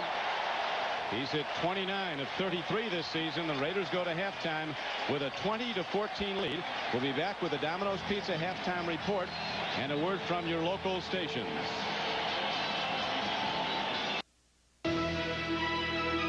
This is the Domino's Pizza NFL Live Halftime Report, brought to you by Domino's Pizza. Nobody knows like Domino's how you like pizza at home. So the Raiders still battling for the division championship, leading the Bills, who have clinched their 4th straight in the AFC East, 20-14. But Buffalo has incentive, of course, because they want to clinch that home field advantage throughout the playoffs. Well, I was talking to Al Davis on Friday, and he said the thing that concerned him about the Buffalo game was that he felt they had a good plan on defense, but they could get hurt on special teams, and they have been. Buffalo ran the kickoff back for a touchdown, ran a punt back to set up their other touchdown. Bill? As well as the Raiders have played, this is not a safe lead against the Buffalo Bills. You know, Kelly can get that offense going pretty quick. It'll be an exciting second half. All right, now on to other games. Phoenix has a 14-0 lead at home in the third quarter over the Redskins on a pair of Johnny Johnson touchdown runs in the second quarter. The Jets at Detroit, the Lions trying to be perfect at 8-0 for the season at home and to take their record to 10-4 and keep pace with Chicago atop the NFC Central, leading at the half, 24-14, 2 touchdown runs for Barry Sanders, including a 51-yarder. He's got 91 yards rushing at the half. San Francisco leads 10-9 over the Seahawks at the Kingdome. They're early in the third quarter. Atlanta can move into a first-place tie atop the NFC West with the New Orleans Saints if they win, and Anaheim looks like they will, leading at the half 24-7. Earlier today, Houston clinches the AFC Central, first time in their history they've ever won it outright, 31-6 over the Steelers. Warren Moon passes 4,000 yards in passing for the second consecutive year. Part of it was this touchdown pass to Haywood Jeffries that covered 16 yards in the third quarter. Alan Pinkett had a 98-yard rushing day, including 2 touchdowns. One of them was this 11-yarder in the fourth quarter. Later, Al Smith had a 70-yard run with a fumble. They sacked Neil O'Donnell 7 times. They win it going away, 31-6. Philadelphia now 9-5 with their 6th consecutive win. Very much in good shape for a wild card. Giants all but eliminated now at 7-7. Eagles win 19-14. Do it without Jim McMahon in the second half. Bruised ribs after he was sacked on that play by Lorenzo Freeman. Phil Simms threw a couple of touchdown passes to Dave Meggett in the first half, including this dump-off 14-yarder, but the Giants did not score in the second half. Jeff Kemp came in, the much-traveled one, in place of McMahon, and scrambling, he manages to throw this touchdown pass to Calvin Williams that brought them to within 14-10. The comeback was on. They led 16-14 in the fourth quarter when Matt Barr hooked a 32-yarder that could have given the Giants the lead. Then Roger Ruzek added a field goal, and the Eagles win it 19-14, and Lawrence Taylor knows it looks bleak. Okay, the Broncos clinch at least a wild card and continue their battle with the Raiders for the championship in the AFC West. They prevail 17-7 at Cleveland. Even though the Browns are 6-8, they're hanging by a thread, not officially eliminated, playing with the sore shoulder. Elway threw a couple of touchdown passes. Kansas City had to come from behind, and in overtime they win 20-17, alive for a wild card, alive still for the championship in the AFC West as they thwart the upset bid by the San Diego Chargers. Dallas has won 3 in a row. New Orleans has lost 4 straight. Dallas wins 23-14. Emmitt Smith, 112 yards rushing. Dallas in good wild card shape. New Orleans once a lock to win the NFC West. Looks like they'll be tied for the top spot in that division with the Falcons, and they have split their 2 games head-to-head this year with Atlanta. Chicago back on the winning track with a 27-13 win at home at Soldier Field over the Packers, and so if the Lions beat the Jets, that tie will remain atop the NFC Central between Detroit and Chicago. And New England had to come from behind, trailing 17-3. They eventually catch up on the last play of regulation and win in overtime on Hugh Millen's 45-yard touchdown pass to Michael Timpson, 23-17 over the Indianapolis Colts. They allow me now to take a breath as you watch these messages from the Raiders holding to a 20-14 lead over Buffalo as we are at halftime. Don Criqui with Bob Trumpy. It is interesting, Trump, in the first half, the Bills had more yards on returns than they did from offense, but Kelly started to get hot. He completed his last 8 passes, so we'll see what Buffalo can do on offense in the third quarter. To confirm those numbers, Buffalo had 150 yards in returns and 106 on offense, so this is not the way Buffalo expected to be in this game, but they are. The Raiders are allowing the Buffalo Bills to stay close. Well, Jim Kelly has, of course, been a player who's brought his team from behind time and again. He is long on courage and daring. He loves the load to be put on his shoulders. We'll watch how some of the scoring went today. Here is Kelly on the rollout. He does a great job here. McKellar is like the 2nd or 3rd receiver. Thurman Thomas was the primary receiver. He comes off of him, and that's their 13th and 14th point. And then this is the opening score of the game. Great job by Tim Brown. You see, he stays with this play, I think, when a lot of receivers will say, hey, I'm covered. You know, Kirby Jackson was all over him. He ends up being a 78-yard pass and run for the Raiders' first touchdown of the day. And this has been a game, a first half of big plays, Don. It became a game of can you top this on the ensuing kickoff. You remember Al Edwards of the Bills ran it back 91 yards. The Bills were right back in it. But at halftime, it's a 6-point lead for the Raiders in a game they feel they have to win because the pressure's on them. Denver won today. Kansas City won today. Yeah. Don, if you look at the halftime stats, there's nothing to indicate there that Buffalo is close in this game. Just 6 first downs. They went into the last drive they had of the half with 1, got their next one on penalty, and then made 4 in that last drive. No turnovers for either team. Time of possession. I mean, again, the Bills defense been on the field a great deal in this first half. Just 106 total yards. But again, on special teams, on return yardage, The Bills have 150 yards, so they figure out ways to win. Marv Levy, who the assistant coaches say is a great delegator. They call him the chairman of the board. He lets his coaches coach. And Marcia Broda, as innovative an offensive coach as there is, the designer of the no-huddle offense. They have a wealth of plays to call on, and they will. The man to the right, turning away, is Walt Corey, the defensive coordinator, who feels his team, ranked 26th overall in defense, is maligned unfairly. When you lose a all-world player like Bruce Smith for almost 12 games, they lost their nose tackle Jeff Wright for 9 games. They had other injuries in the defense. He said, look at our record. That's all we're paid to do, is to win games. Yeah, and frankly, Don, on the road against the Los Angeles Raiders in the Coliseum, a place that they don't play very well, they got to be happy they're down just 20-14. They're in this game. Jaeger, if he has a shortcoming, it is that he does not kick off deep. This time he does. After kicking some short spinners, it carries into the end zone, but the Bills, that's dangerous. He stayed in. They rule a touchback. Kenneth Davis downs the ball, but perilously close to the goal line. As he stepped on net, he was live. At least from this distance. All right, Dick Hantek said the ball did not come out of the end zone, and the referee is the one back there in the end zone to judge that. You see, watch that right foot. Ooh. Well, he made the right choice. Kenneth Davis, from a big family, he has 52 nieces and nephews. He said, you know where my playoff money goes at Christmas. Good call by Dick Hantek. And the ball comes out to the 20-yard line as the Bills are set to go on offense. Kelly in the shotgun. He's going to be pitching to start the third quarter. A throw and a catch. As the ball is out to the 27-yard line.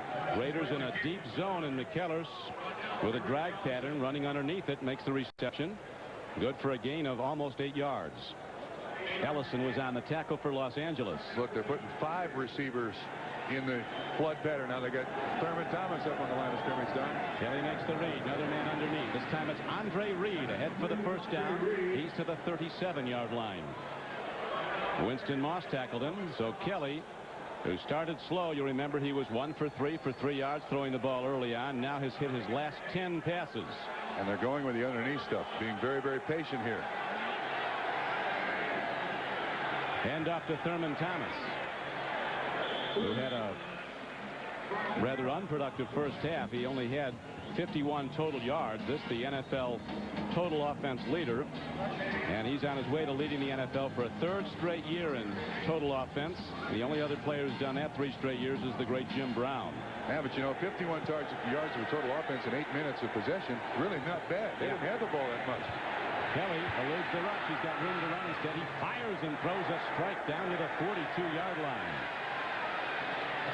So Kelly throwing off balance, strong of arm, and now Tony's going to wave it off from. Yeah, Andre Reed was the receiver. Marv Levy is beside himself on the sideline. Let's see if we can pick it up again. Can't tell anything from there. The ball did not bounce on the ground. That's for sure. Terry McDaniel was the man in coverage. See if we can pick it up here.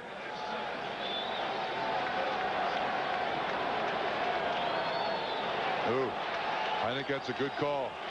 That is an incomplete pass. And it brings up 3rd down. The Bills need 7. Kelly looks. Out pattern. Man is open, but it's thrown too high for Andre Reed. As Kelly slaps his hands. Upset at having missed an open receiver, so the Bills drive stalls to open the 3rd quarter. And Marv Levy sends his punting team out.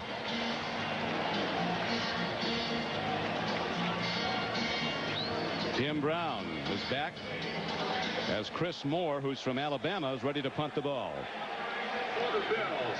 He's punted it well today, as you see.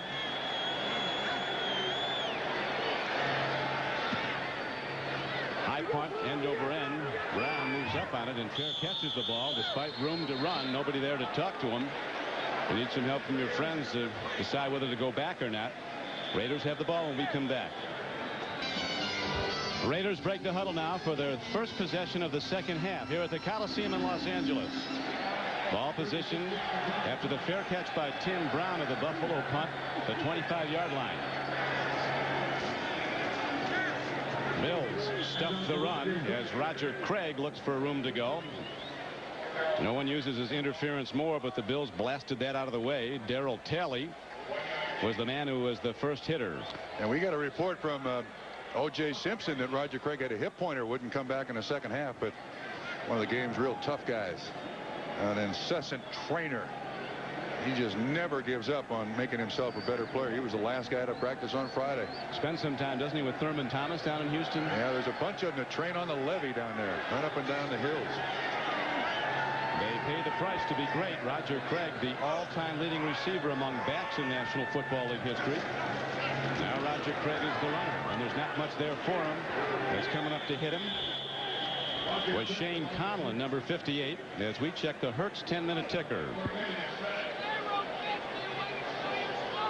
With 12:20 to play in the third quarter. Ball is positioned at the 27-yard line. Phoenix continues to lead the Redskins in the third quarter. 49ers looking more and more like a playoff team, as Seattle's playoff hopes are virtually gone with the loss today. We got Wisniewski slow getting up here, moving to the sideline. Can't really pick up what the problem is. 73, Fitzpatrick will be his replacement. See if we can. Well, it looked like he got kicked in the calf. I think Roger Craig kicked him right in the calf, although he's holding his knee. Pro Bowl player from Penn State, Steve Wisniewski. Third down now for the Raiders, and they need 7. Schrader with a deep drop. They give him time. He makes the delivery. Mervyn Fernandez on the run. He could go the distance. Dwight Drain to beat. Drain closing in and gets him, but all the way down inside the 15-yard line. 59-yard Raider play. Very soft zone coverage in the middle. Really no help once Fernandez comes inside. Schrader with good time, lots of protection, can wait on Fernandez, and frankly I'm surprised that Drain catches Fernandez. Fernandez has excellent speed. That's 2 catches now, 75 yards. Tim Brown is over 100 yards receiving.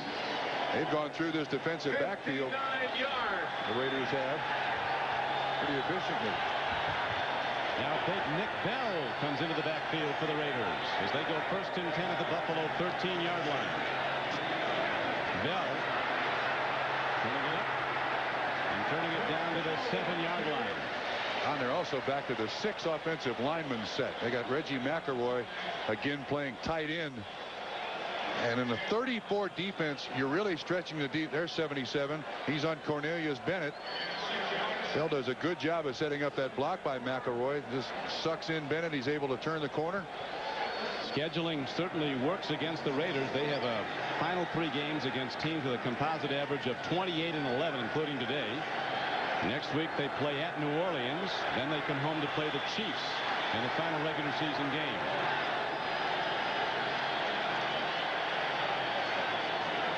Bell drives down to the 5-yard line. It was a 2nd and 4 play, so he's very close, but not quite to the first down marker. Raiders again using a lot of clock, as Big Art Shell likes it. Yeah, in a previous game we talked to Art Shell, and I said, do you have a tendency to look over the shoulder of the offensive line coach, having played tackle your entire career? He said, well, started out I didn't, but I can't avoid it. I'm always watching the offensive lineman. A soft-spoken gentleman, Art Shell, but is he in command? Wisniewski has a bruised knee, probably will return. 3rd down, less than 2 for the first down. And Bell works his way down close. It looks like he's got 4 new downs for the Raiders.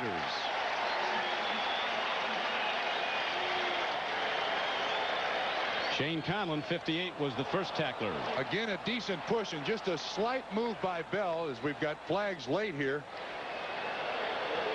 See Nick Bell looking out there at the sideline, see if he picked up the first down or not. Dick Hantak's going to help us here.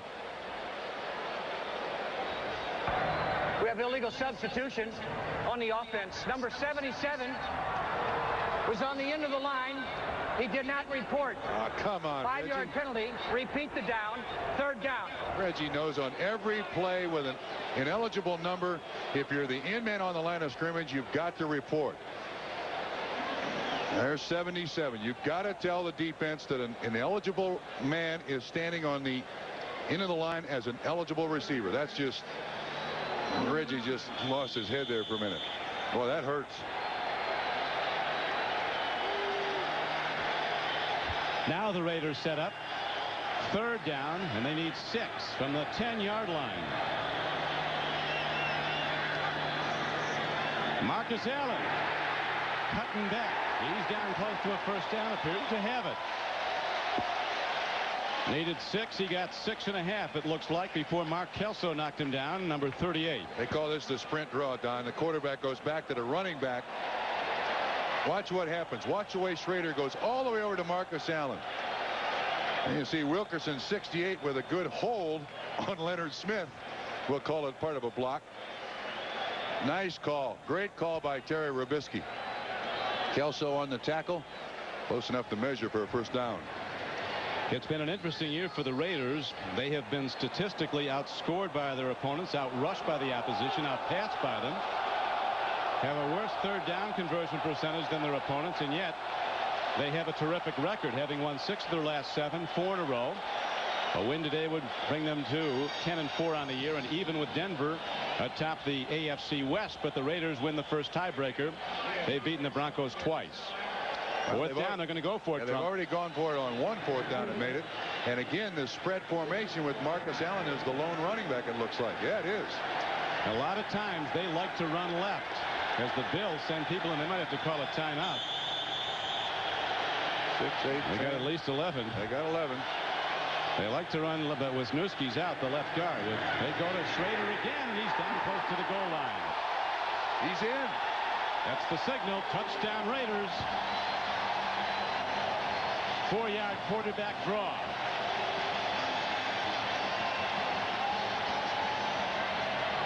Quarterback sneak. Yeah, that's what it was. Not the draw, the sneak. Again, great confidence in the center. Mosbar. Watch the shove. Right behind Mosbar, indeed. Easy. Al Davis sitting there with Jim Otto. Yes. Into the end zone. So at the moment, the Raiders avenging that brutal defeat to the Bills in the AFC Championship game when they were beaten 51-3, as the Raiders have now extended their lead to 26-14. Don, I think they're reviewing this play. Well, he bounced short of the goal line. Yeah, I think they're looking at his knee. If that score stands, it's 7 plays, 75 yards, another 4 minutes and 44 seconds off the clock.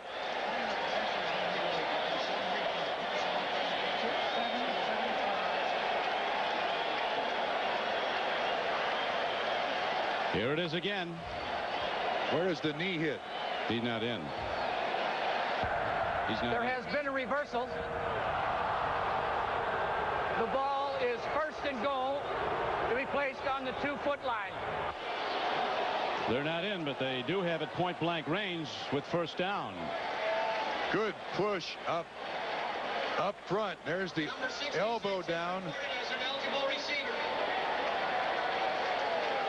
That's a good call by Dick Antak and Royal Cathcart, the replay official. Not in there, but it probably won't be long. There have been no turnovers.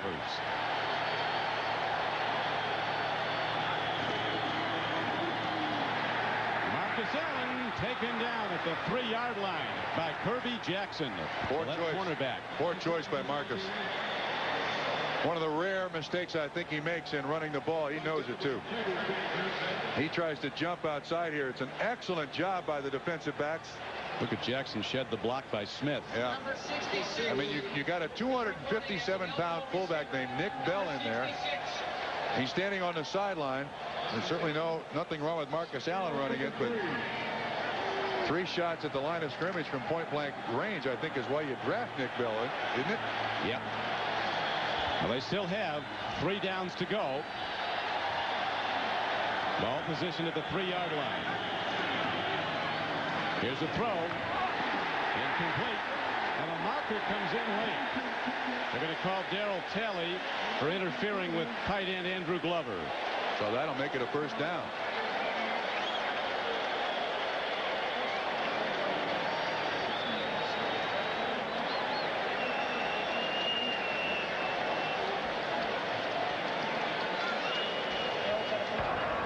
interference. Defense, number 56.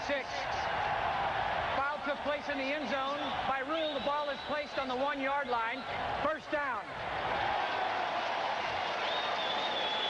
Weren't we just here a minute ago on Yes, the 1-yard line? Top of the screen is Glover. You see Darryl Talley's got him all over the place. Got his shirt, got his arm. Yeah, there was no protest from Darryl Talley. Yeah, still no Nick Bell, though. High set. Schrader this time gets nothing. So it'll be second. Now here's another marker coming in after the play. Could be offensive holding.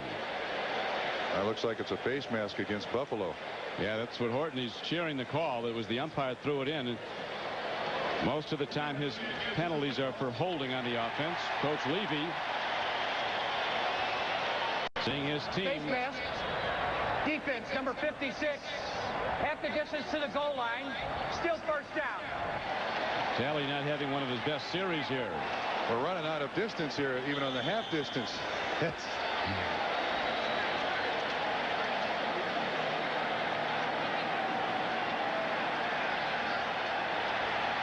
Raiders line up a foot from the Buffalo goal line. You see the 9th play of the drive. And the 9th play does it.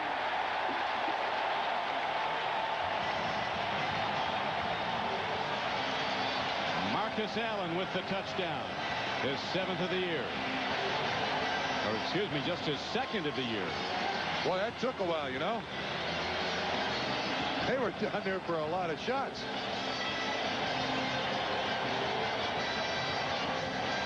Allen is definitely in the end zone. From behind the defense, you see Shane Conlon coming up there. It's been a tough season for Marcus Allen. He entered this game with only 150 yards rushing for the season. He injured his knee at Houston in an opening day loss and missed 8 weeks. Jaeger, who has points on the board every time he swings that right leg, and he drives another through. It's now a 27-14 game, and Jaeger will kick it off for the Raiders when we come back. Working to be the best they can be. Teammates, sponsored by the U.S. Army. When Buffalo quarterback Jim Kelly needs a tough catch, he turns to Andre Reed. In the 5 seasons they've played together, Kelly and Reed have combined for well over 300 completions, nearly 5,000 yards, and more than 30 touchdowns. In 1990, both were selected to play in the Pro Bowl. As individuals, each is capable of a big play. Together as teammates, they make the Bills the best they can be. Next Saturday, it's a special afternoon of great NFL action on NBC Sports, beginning at 3:30 Eastern Time with NFL Live.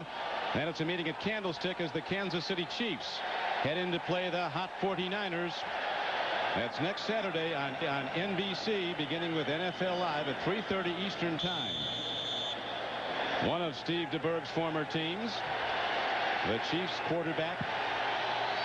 Now Jim Kelly, the load's on him. It is every week, but even more so now with his Bills down 27-14 and 85,000 cheering on the Raider defense. And they respond, stopping Thurman Thomas for a little gain. Ellison was the tackler. Look at this time of possession. Raiders to Buffalo. That's shocking.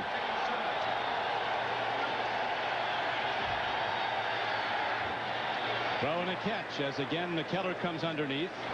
Raiders, Trump, have shut out James Lofton, their former teammate so far. He caught a ton of balls against him in that AFC Championship game, 2 for long touchdowns. Actually, they've done a great job on both outside receivers. You know, Andre Reed has not had a particularly good day either. It's been the inside guys who are coming up with the football. He's caught 2 for 18, has Andre Reed. And Lofton is shut out. You're right. McKellar's been the lead receiver, 6 catches for 34 yards. 3rd and short.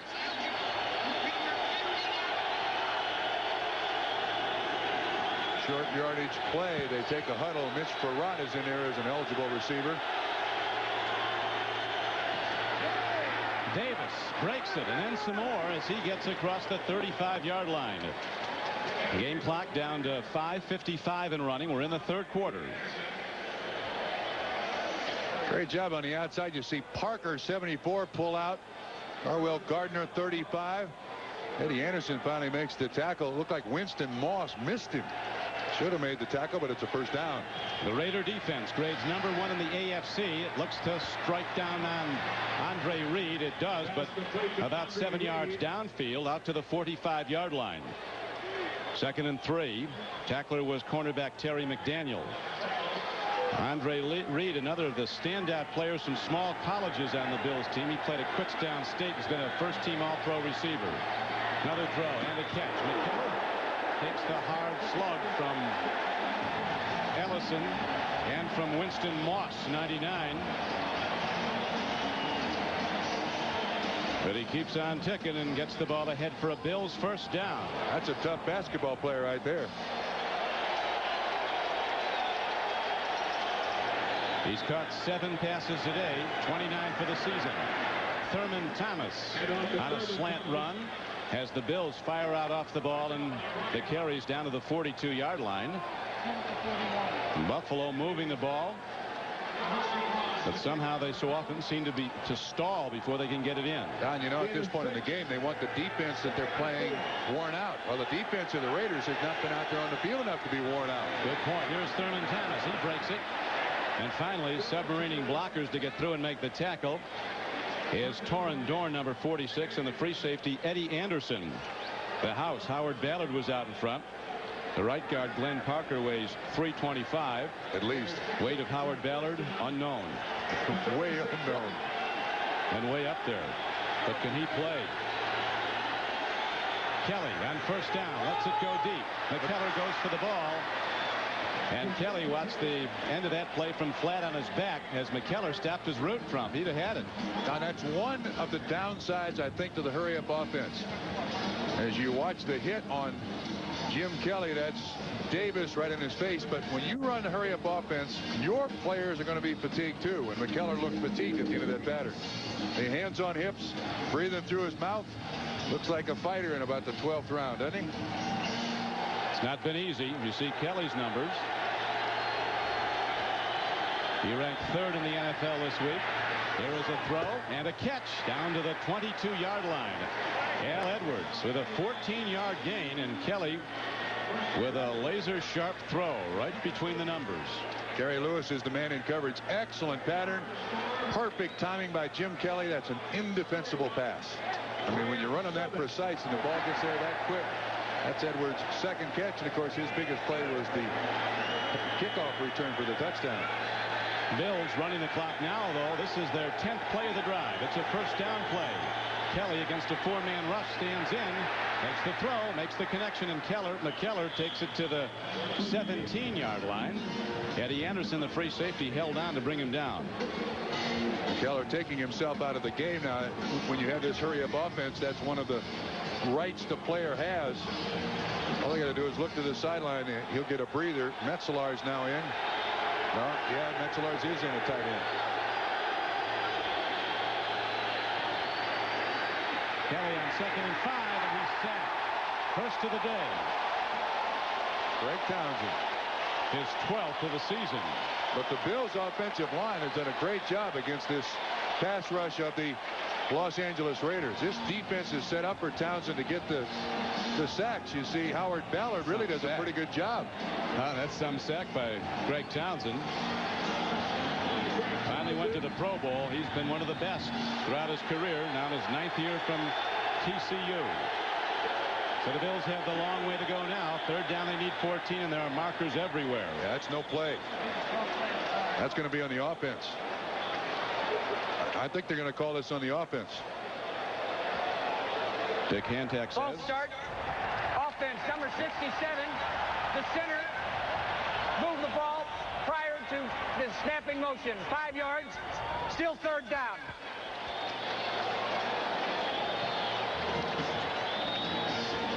Watch what Ken Hull does here. He's trying to trick him. Just that little movement early. 3rd and 19. Markers are down as Kelly steps in. Here comes the rush. To the end zone it goes. Andre Reed is knocked down off the play, and there's no flag. But there was a marker down back upfield. If there wasn't interference there, there's no such thing. Gary Lewis was the man in coverage. Uncatchable. It was uncatchable and out of bounds. We got another flag here. Looked like Scott Davis. Illegal procedure again against Buffalo. Don, you said it right earlier. Bills drive down the field, but then stall. They're sending Norwood out, their place kicker, with 2:32 to go in the third quarter.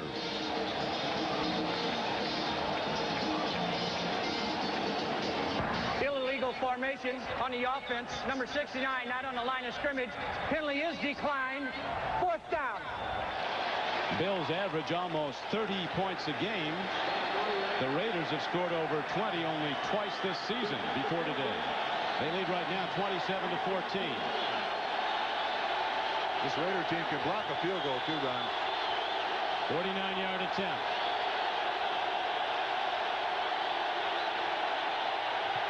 It's on the way.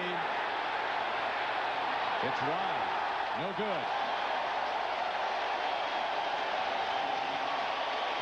And another standing salute for the Raider defense as the Raider offense is set to go to work.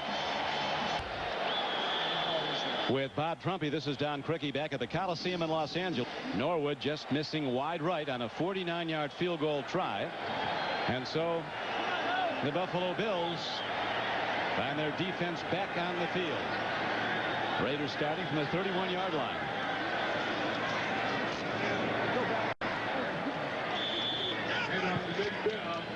Nick Bell doesn't get much. Coming up to get him was Carlton Bailey, number 54, and Darryl Talley. As we look at the Hertz 10-minute ticker, Skins down 14-0 at one point, have come back to tie Phoenix in the fourth quarter. Right now, the Buffalo Bills defense got to be thinking turnover. Of course, the Raiders thinking the same thing, so I would certainly imagine they'd be very, very conservative. There's Walt Corey, defensive coordinator. He needs the ball back in the hands of the offense with the short field.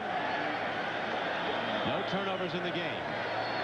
Marv Levy said the difference the last time we played the Raiders, we forced 7 turnovers and didn't turn it over at all. Here's a good ball on the field, but it rolls out of bounds before Leonard Smith can get to it.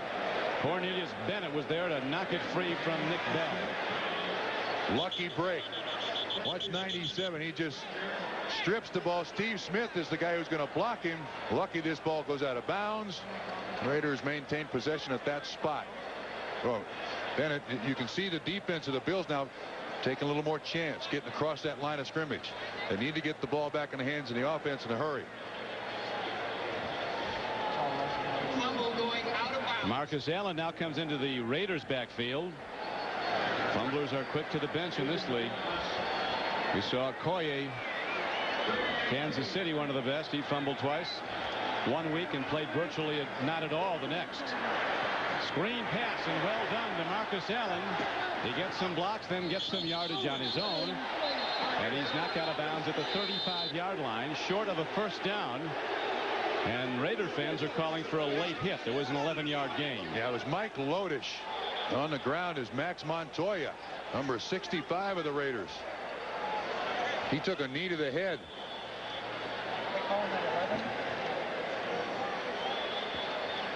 Max is a little groggy.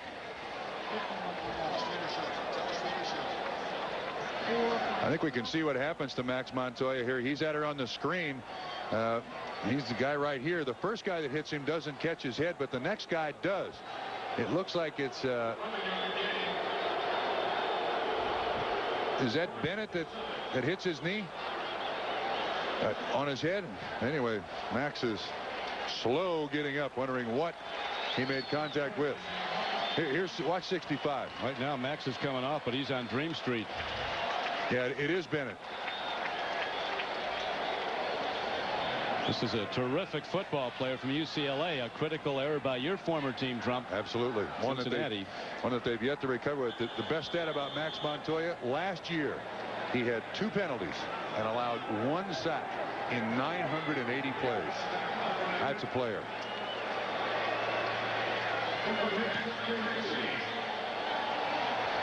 Clifford Hicks is back to get the punt. His last was 59 yards. His return. This one is a fair catch, and the Bills offense will try again from their 20. Today, NFL Charities announced a $100,000 grant to the fight against paralysis.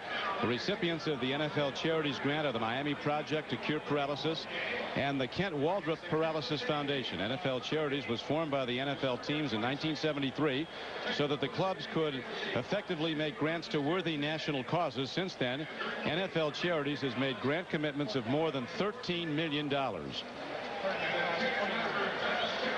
dark, overcast day as the afternoon wears on here in Southern California. No lights are on at the Coliseum. It is dark. Our cameras are able to open their irises and really allow more light than is here. The advantage you have on the field, of course, is and you can see down there it's a little better, but it's overcast here in Los Angeles, and maybe they should put the lights on. Lousy excuse for the team behind, but it's an excuse, huh?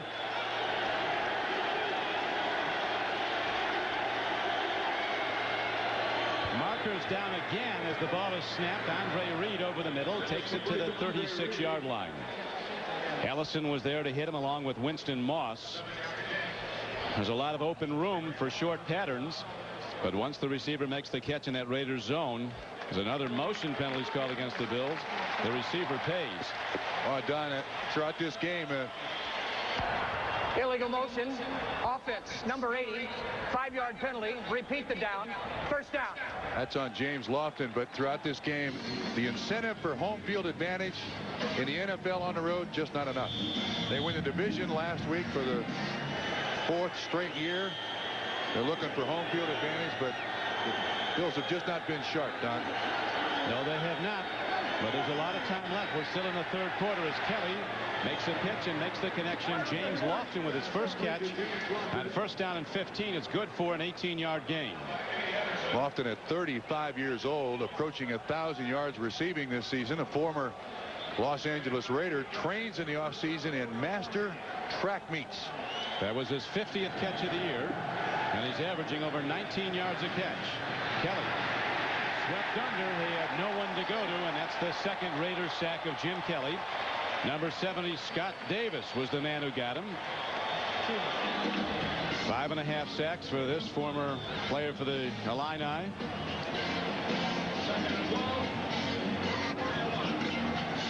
Kent Hull, the Buffalo center, talks about the $10 words that Coach Marv Levy uses. Said he could be making them up for all we know. There's just a lot of head shaking going on. Marv's going to have some interesting words about this.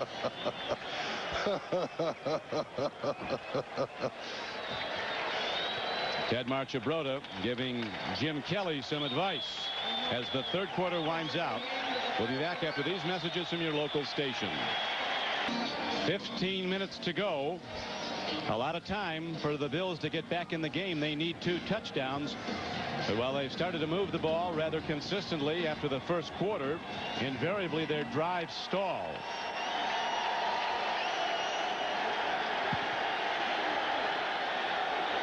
Now Jim Kelly sets up second down. He needs 12.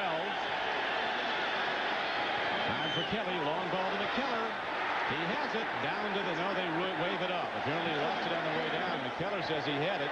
Well, that was close. Wait a minute, now the official's right there saying he had it, I think. Jerry Robinson was right there. Now they're waving it off. See if we can pick this up. Yeah, it was out. Definitely out. Yeah. Good second look. Our producer today for NBC Sports is Victor Frank. Our director, Richard Klein. The executive producer of NBC Sports is Terry O'Neill. Coordinating producer of NFL football, John Faratzis. Here's another look. You look at the end of the play, hard to pick up. Is the ball loose? That's stripped away. Great job by Jerry Robinson to this point. LA 376 yards offense. Buffalo 197, Don. Audible at the line of scrimmage. Third down, and Kelly needs 12. There's the throw to an open man, Andre Reed. He didn't get there. Cutting back now, the mark is going to be apparently ahead for the first down. The linesman's coming out, marking the ball at the Raiders' 47-yard line. Ronnie Lott was the tackler, so it's ruled that Reed was thrown back, that his forward progress did get him the first down. That's almost inconsequential because at this stage in the ball game, down by 13 points, they're going to go for it on fourth down anyway. And it's hard to review a play when you've got this hurry-up offense. Buffalo goes right back to the line of scrimmage, Don. Another throw to McKellar, as Keith McKellar, who's from McNeese State in Louisiana, catching a ton of passes today. That's his 9th, Don. Not for a lot of yards, 53 yards. Still, though, the Raiders would rather have McKellar catch it than Thurman Thomas, and that's the design of the defense. Let him catch it. We don't want it in the hands of Thurman Thomas. Kelly throws, and Lofton, extending himself, comes down with the ball on a superior play by James Lofton. A 16-yard gain, and with 13:38 to play, the Bills inch closer to the goal line. You can see the zone coverage by the Los Angeles Raiders dropping back deep. That was Lionel Washington reading through the receiver to the quarterback.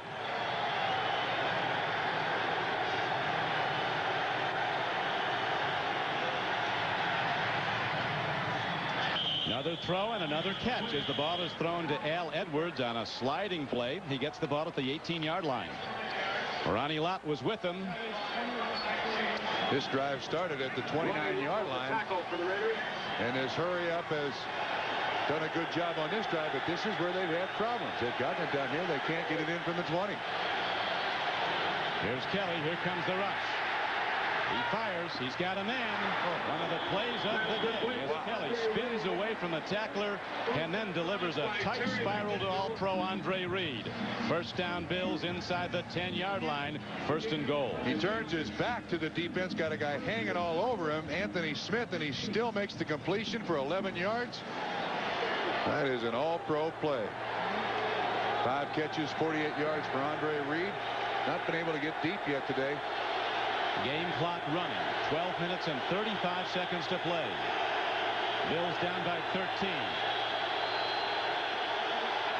Very tough to call signals as the Raiders on their sideline are waving to the crowd to get the noise level up, and they're responding. Blitz.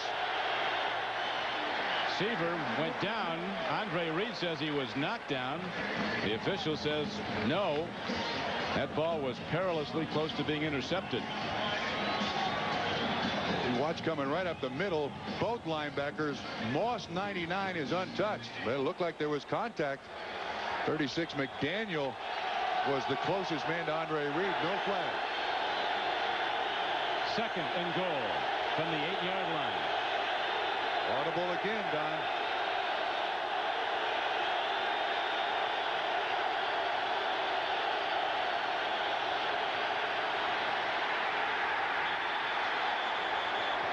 Crowd calls for intentional grounding, but Kelly positioned the ball very close to an eligible receiver.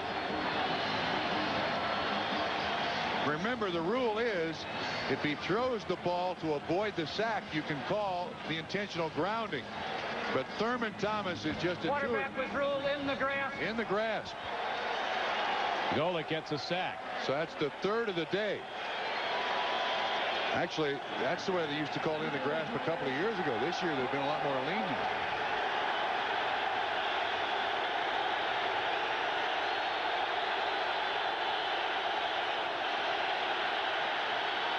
Open man. Incomplete. Lofton.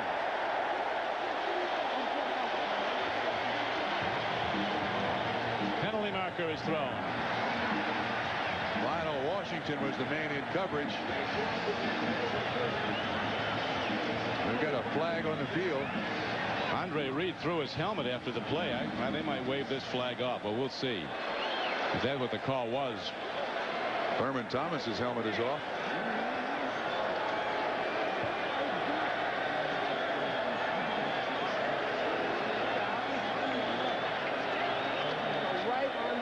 They might be rethinking this if this is going to, well, the flag was thrown because Reed threw his helmet. That's a disqualification, I believe. Can be. It certainly can be. But Ronnie Lott not happy.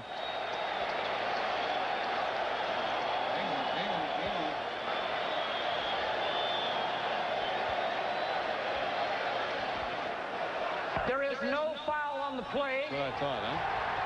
They waved it off. Was not in anger over a call. No foul. 4th down. What was not in anger? Throwing the helmet? Yeah.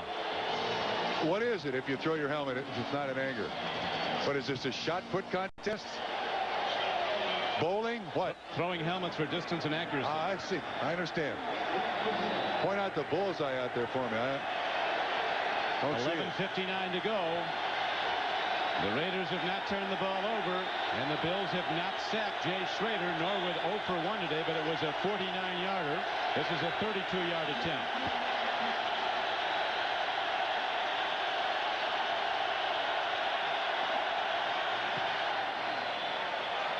Oh, hit the upright, came out.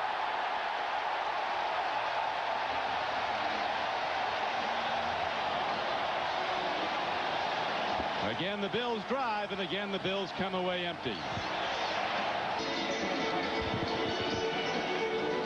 Here's the field goal attempt by Norwood. Buffalo fans saw this last year in the Super Bowl, earlier today, and now another miss by Scott Norwood.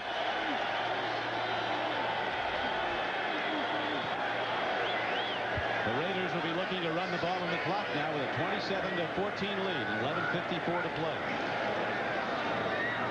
Marcus Allen behind his interference, and he takes it across the 20 as we go to New York now for an update at NFL Live. Here's Bob Costas. Looks like the Lions will finish the season unbeaten at home. They'll go 8-0. Watch this play. The Jets fumble. Tracy Hayworth picks it up, goes 28 yards for the touchdown. That widens the Lions' advantage to 34-17 at home in the fourth quarter over the Jets. Back out to the Coliseum. Well, with 11:24 to go, the Raiders have the lead and the ball before 85,000 plus. Raiders looking to go to 10-4 on the season and share first place with the Denver Broncos.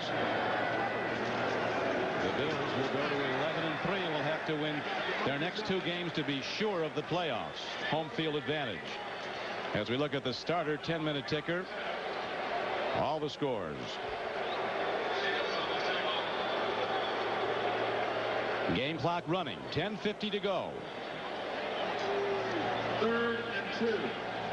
You mentioned Raiders tied with the Denver Broncos, and the Raiders have 2 wins over Denver, so they win that tiebreaker. They have 1 win over Kansas City. They win that tiebreaker, and Kansas City comes here the last game of the season. This is a huge win for the Los Angeles Raiders, Don. Their scheduling is tough, but we're a long way from having this won with 10:24 to play. Raiders with a power set. Double tight ends and an out-point rumble. The ball on the field. Bills got it. has the ball. So the first turnover goes to the Bills at the 28-yard line. I think it was Darryl Talley that came up with it, Don. I mean, that normally doesn't happen with 10:14 to go in the fourth quarter. See if we can pick up what happened. Never gets the snap. It's kicked around a little bit, and it is Darryl Talley who comes up with the fumble recovery. Goodness. The last 2. Boy, you relax for a minute in this game, and that pointed ball bites you. You've got to treat it with respect. The Bills are 20-0 when Thurman Thomas has rushed for 100 yards. Today he has just 47 yards running the ball. But they're going to be pitching now. Oh, no, they're not. Here comes Thurman Thomas as the Raiders try to take it right back. Bills have moved the ball in the last 2 times they've had it, but 2 missed field goals by Scott Norwood, and the score remains the same. Not a very efficient offense here in the second half by the Bills.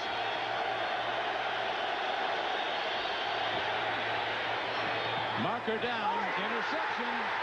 The ball caromed off Lofton and was taken by Ronnie Lott. If the play goes for the Raiders, it'll be his 8th interception.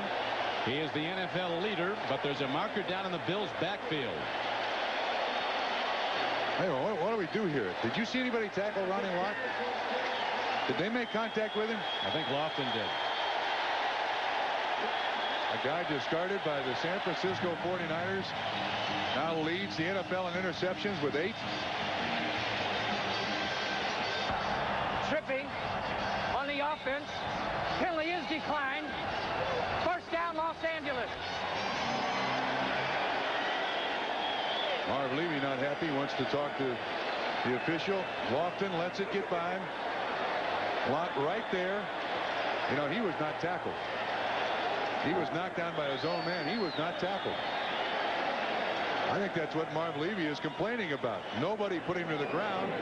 They could take it out of his hands and run it in for a touchdown. Again, we're going to watch the interception by Ronnie Lott. How about up the point? Was there contact by Lofton? Yes, you see the right leg. So when Ronnie Lott rolls over, or James Lofton, there is contact and he is down. 8th interception. What a player.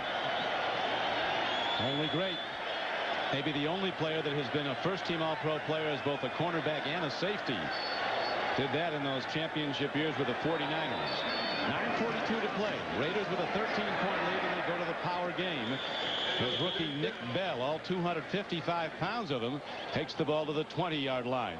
Tackled by Shane Conlon. To the Bills with a golden opportunity, and they cough it right up. This has been a game of opportunities for missed opportunities for Buffalo, Don. Carlton Bailey, assistant on the tackle.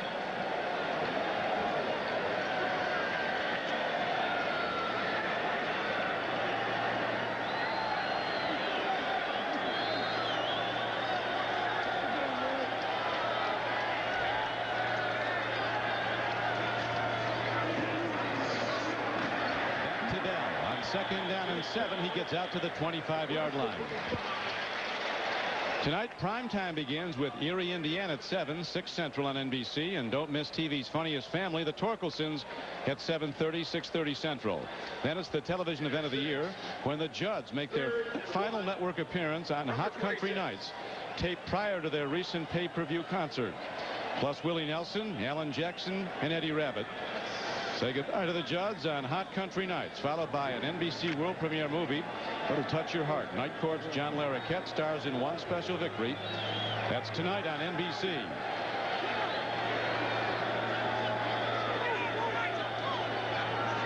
Third and short. Schrader goes to the big guy. And Nick Bell gets to the 31-yard line. I don't think he got it. It doesn't look like it. He'll be about a yard short. Bills are sending their return unit out. If you're the Bills now, you certainly got to be thinking about blocking the punt. You need the short field for the offense. Art Shell not happy that they couldn't convert that 3rd and short. Buffalo they're still in there plugging. Bennett makes the tackle. I think Buffalo would be all over this punt. They want to be very careful not to jump offside. It would give the Raiders a first down. Punt downfield by Gossett. Here comes Clifford Hicks. He's had a big day. This time the Raiders shut him down. Cut off the angles and take him under at the 33-yard line. Raiders continue to lead by 13 points. Don Criqui with Bob Trumpy, an enormously important game for the Raiders. Should they win it and the Bills and the Raiders finish with the same record, and should they go to the AFC Championship game again, be here. Not in a whole new ball game. Yeah, not in Western New York where Buffalo likes it. But look, as we said earlier, Don, winning the division last week just, in my estimation, took the edge off the Bills. There is no way against a team like the Raiders on the road you can come out here and play with the same intensity. Bills can be assured the home field by winning their next 2. As the throw goes to Thurman Thomas out to the 42-yard line, and you know next week it'll be the Indianapolis Colts playoff game. They're about as far from the playoffs as you can get. Could pick first in the draft. There's a marker down, but the Colts will be pumped to play the Bills, hoping to knock them out of home field. Personal foul. Roughing the passer, defense, number 70. 15 yards, first down. Oh, that's Scott Davis. We don't need any of that. At the end of the play, Davis comes from the far side. And well, I don't know that. I thought he treated him with a little respect there. Didn't just throw him down. Nevertheless, the penalty.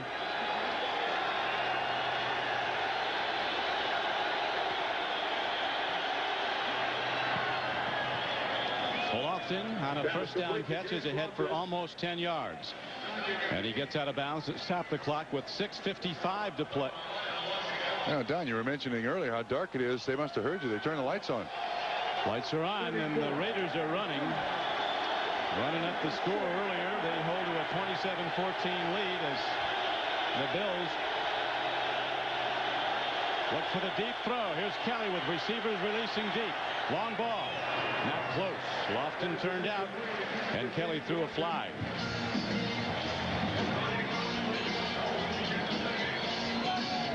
Bills a victor over the New York Jets last week. They won their first 5 games, did the Bills. Then lost badly at Kansas City.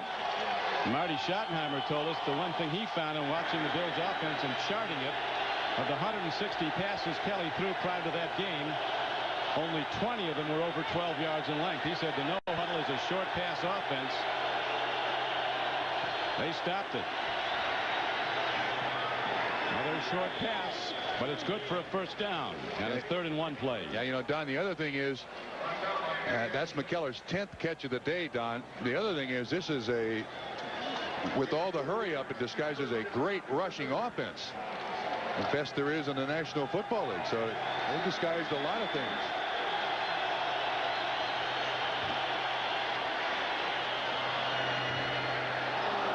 Kelly not even in the general vicinity of his receiver. Well, I'll tell you what, Andre Reed. On the same page here, these receivers and Kelly. Andre Reed was wide open at the bottom of the field. Near side of the field. And this guy's throwing flies. Yeah. Andre Reed ran the near side pattern. He was wide open. The defensive back fell down. Kelly went to the other side.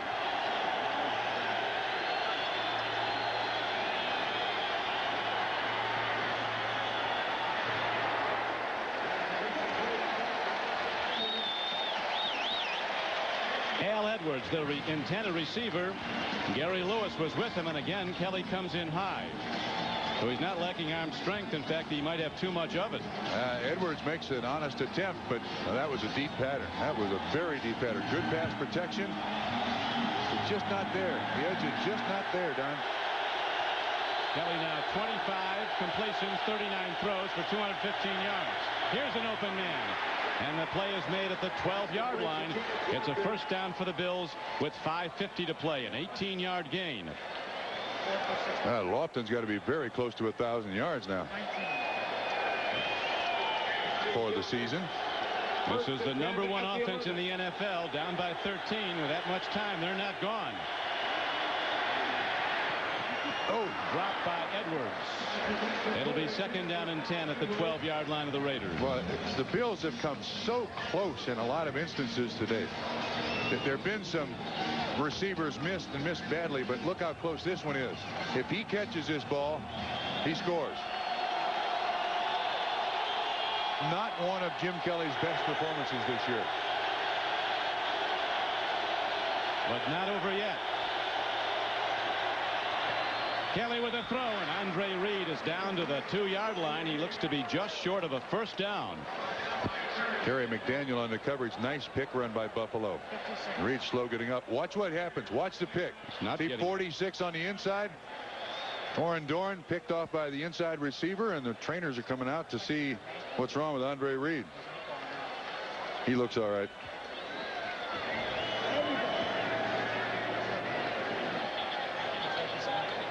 The Raiders free safety Eddie Anderson has gone out of the game with a hamstring injury. He'll not return. As one of the best, there's Eddie Anderson.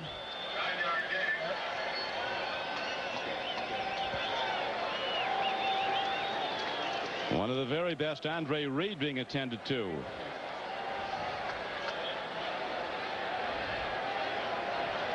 Did he fall on the ball, Trump? That'll knock out. I can't tell what he did. He got 1,015 yards at 35 years old. The oldest receiver in the NFL to ever go over 1,000 yards. This guy is in magnificent shape. Andre Reed, I think it looks all right. Limping slightly on his left ankle.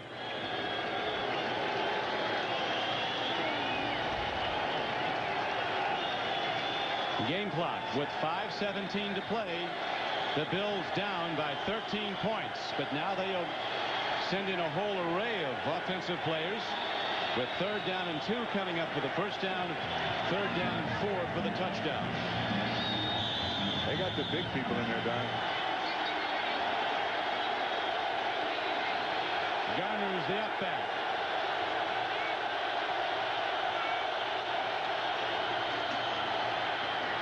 First down Buffalo, down to the 1-yard line. Ellison makes the stop on Kenneth Davis. Metzelaars goes in motion.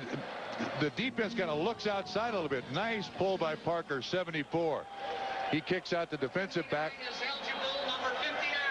They're staying with the big people too here, Don. Art Shell talking to us about Kelly. He said he's a guy like John Elway. He believes he'll make something happen. Right now it is Kenneth Davis down to the goal line and not in, and precious time ticks away on Buffalo. 4:30 to play. Yeah, there's a guy they said wouldn't be back in the game. Yeah, Eddie Anderson. He's out of play. That pulled hamstring is all right, I guess, in the end zone. Davis goes up. Anderson hits him. It looks like he's got that ball in the painted part of the end zone. Let's see if we can pick this out again. He falls down on top of Winston Moss, 99, but touchdown. With 4:06 to play, the Bills move back into the ball game, down 27-20 with the all-important extra point coming up. Should they be able to stop the Raiders and take it over, they could conceivably win with a touchdown and an extra point. But the Raiders will have a lot to say about that. Kenneth Davis, third touchdown. Gardner does a good job of getting a shove in there. He's obviously broken the plane. Well, for all the miscues that the Buffalo Bills have had today, well, they got 4:06 to go, and they're still right in it.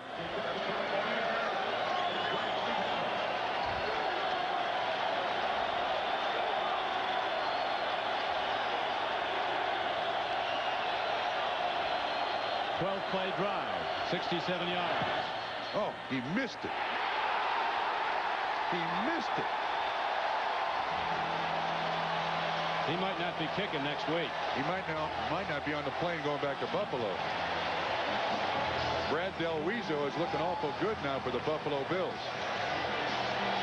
So the best the Bills can hope for now is a touchdown, an extra point, and it won't be Norwood in all probability trying it. Oh.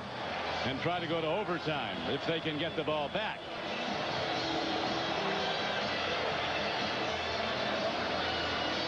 You want to be fair, but that could be a career ender for Scott Norwood at Buffalo.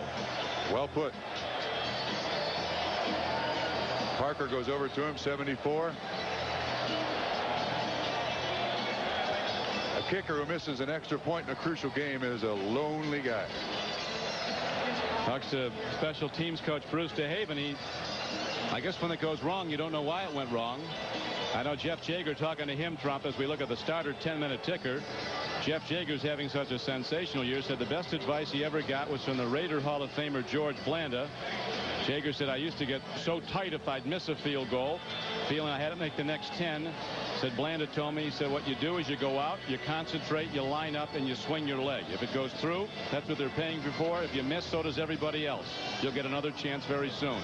And he said it really took the pressure off me with that thinking. Seattle's now gone in front of the 49ers.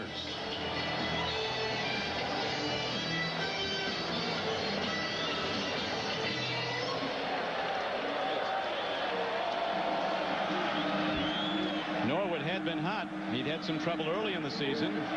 Missed 5 of his first 10. And he hit 9 in a row. And he's missed on 7 points today. 2 field goals and that extra point. The Bills trail by 7 points. Here is the kickoff downfield, and Jamie Holland will run it back. Bills special teams get him. There's markers down, though, where the Bills lined up the kickoff. They were offside on the kickoff. Marcus Allen was back there returning that kickoff. He gets up limping badly. Marcus Allen was back there on that kickoff, Don. Offside on the kicking team, number 87. 5-yard penalty with a re-kick. Boy, what an expensive choice to put him back there. That's the knee he hurt in the first game of the season. It hasn't been 100% well, he told us Friday. See if we can pick something up. Boy, something just gave way. I don't think anybody on the Raiders sideline realized he had done something. It was Jamie Holland who ran it back, and Marcus Allen was in to block. Well, he's also an up back in case it was a short kick. They had a partial hands team in there, skill position players in case the Bills had it onside. There's Holland. There's 32 making the block. Does somebody hit him? Jamie Holland ran the kickoff back. Yeah. Marcus Allen was a blocker. I could not see anything happen to him.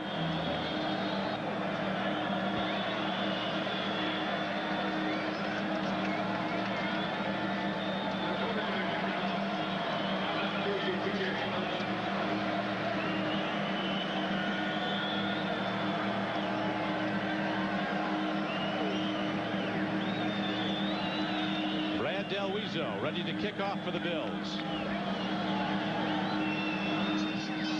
Boy, puts a charge into that. That'll be tough to handle. They do, though. Napoleon McCallum from the Naval Academy breaks it out to the 32, 34-yard line.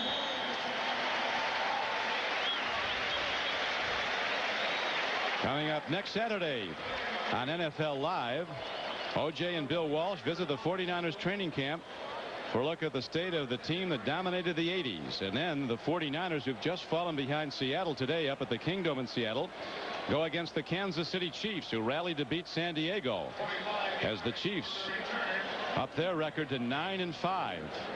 They were in a tailspin, came out of it last week at Seattle and rallied to win today. The AFC West, one of the premier divisions, again almost assured of sending 3 teams to the playoffs again. Trump. Denver 10-4. The Raiders with the lead and 3:46 to go will be 10-4 if they hold on. But the Buffalo defense will be hunting the ball.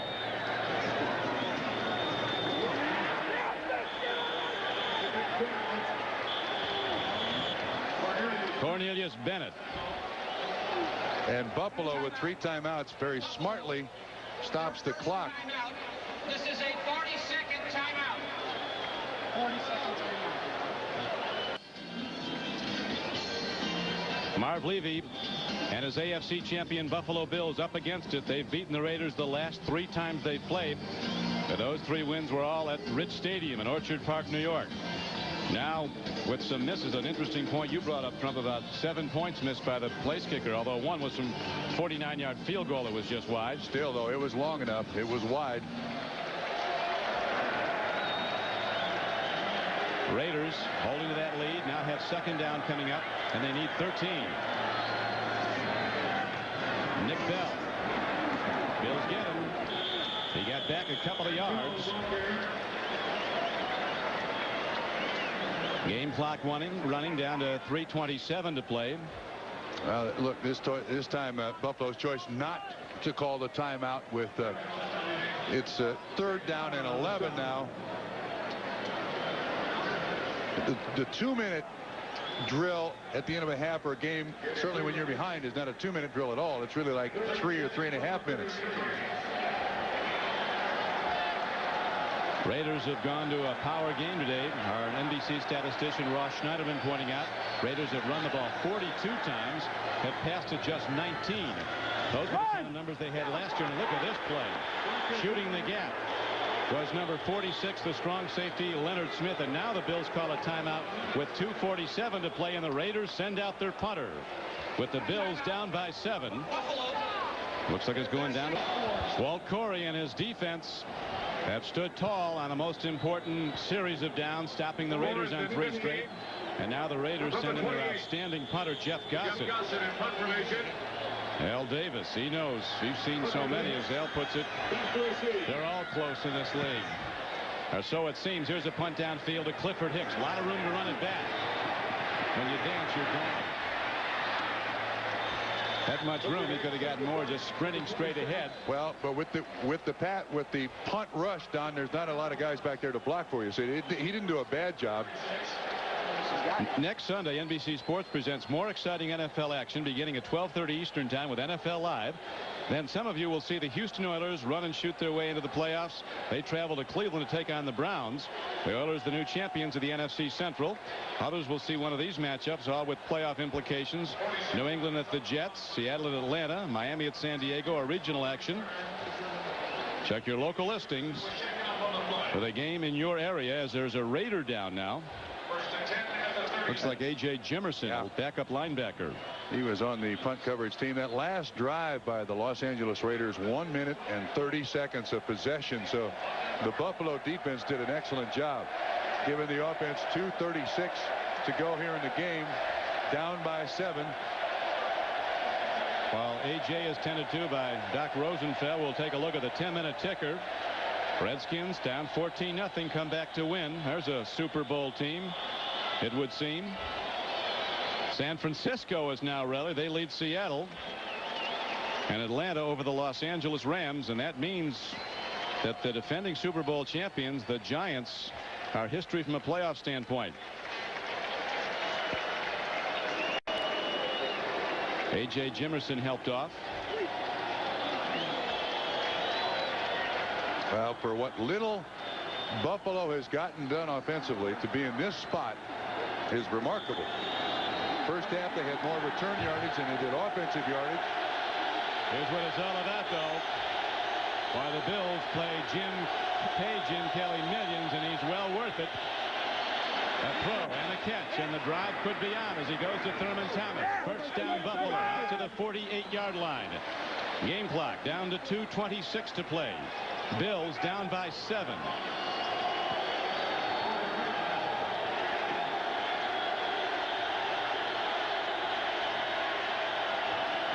Throw and a catch. Thurman Thomas is on the run. Dancing and driving and down to the 38-yard line. This is good for 15 yards. Now, and the reason this is working now to Thurman Thomas is that the Raiders' choice defensively is a 4-man front, 1 linebacker, and 6 defensive backs. Thomas has been open. 2 minutes to go when we come back.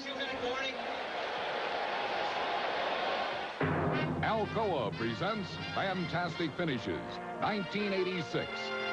The Jets send the game into overtime with a touchdown on the final play of regulation. Touchdown! There is no time remaining! As soon as we won the coin toss, I knew we were going to score. Everything was going our way at that point. O'Brien's back to throw. O'Brien throwing long down the sideline for Walker. And he got it! Touchdown! The Jets are going berserk. They're lobbing Wesley Walker in the end zone. How many times has Big Art Shell been on the playing field as a Raider? 15 years, is one of the best tackles in the history of the game. And the Raiders turned it right around the day they named him head coach. Now he finds his team up against it. The #1 offense in the NFL, moving the ball with the Raiders holding a 7-point lead. A blitz. Kelly releases. Man's open. Incomplete at the 5-yard line as they went to Andre Reed, and Terry McDaniel with that big burst of speed came back to make the ground up and cover. There was pressure on Jim Kelly. Don Ellison, the linebacker, coming. Raiders taking a chance defensively. That was Jim Kelly's 46th pass attempt of the day, a high for the season. Kelly's still alive. Here's a penalty marker, though. He throws, and Thurman Thomas catches the ball. Might be holding, though. At least Scott Davis of the Raiders is signaling that, but he doesn't count. Holding it is. Scott Davis was right. That was a 16-yard pickup on a brilliant catch by Thurman Thomas. And by the way, the Raiders have gone back to the 4-2-5. They're doubling Thurman Thomas again.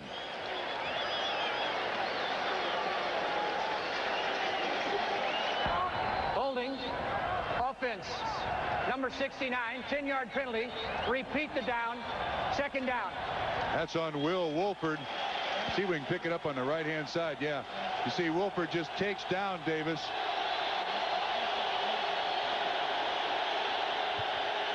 Second down, but it's now forever. 2nd and 20, or so it would seem forever. Kelly gets time, lets her go long. James Lofton can't get to the ball. As Kelly, with a flick of the wrist, sends it 65 yards downfield. He also, you saw him raise his hand. He's taking himself out of the game. There was nobody to go to here. This is 2-down area, so Jim Kelly makes sure that it's not intercepted, takes a chance with James Lofton. And look at here, the Bills offense is ready at the line of scrimmage. Steve Tasker comes in. You know he's going to be single covered. Kelly's taking a look at him. 3rd down. They need 20. He throws. Thurman Thomas will dance, and he cuts inside, and Thurman Thomas inside the 30 and very close to a first down. He got 18 yards on a 3rd and 20 play. They got one timeout left. They ought to use it here. They do. Yep. Buffalo, their 3rd and final timeout. This is a 40-second timeout.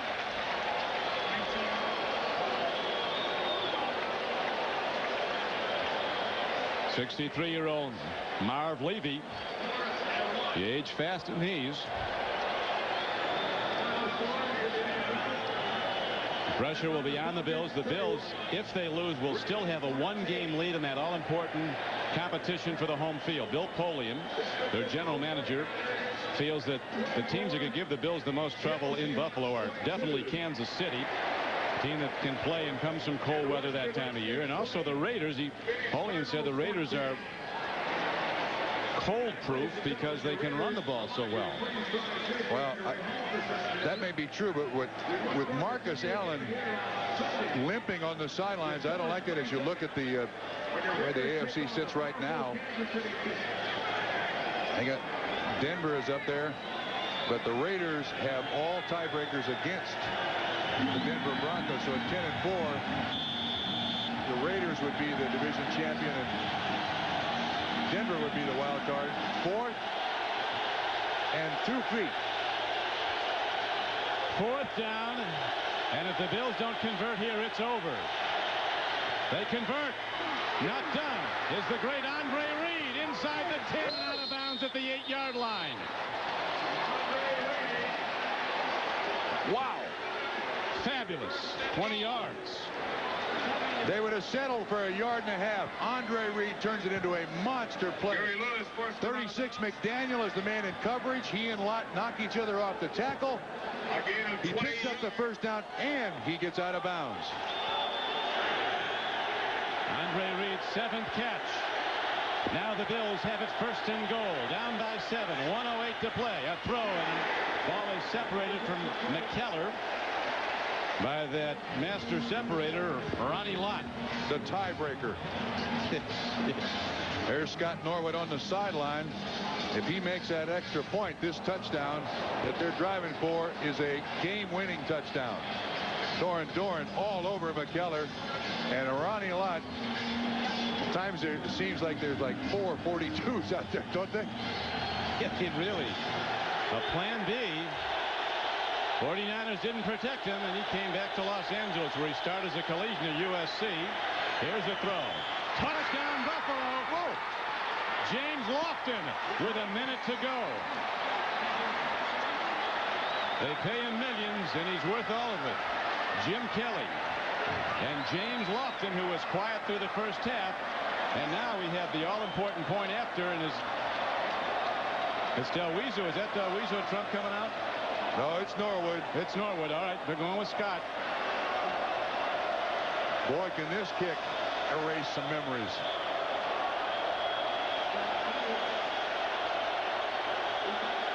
This would be for the game winner had he made his last extra point try. This crowd's not giving him any help. Oh, he just made it. A minute to go, and it's 27 all. And we could be playing football for some time to come, just like we like it. Let's hope it does not come down to a kick. You see Lofton on the outside. 48 Washington in coverage. Lofton does not give up. Ball perfectly thrown by Jim Kelly. Absolutely sensational. 8 plays, 64 yards, 1 minute and 36 seconds, perfectly thrown.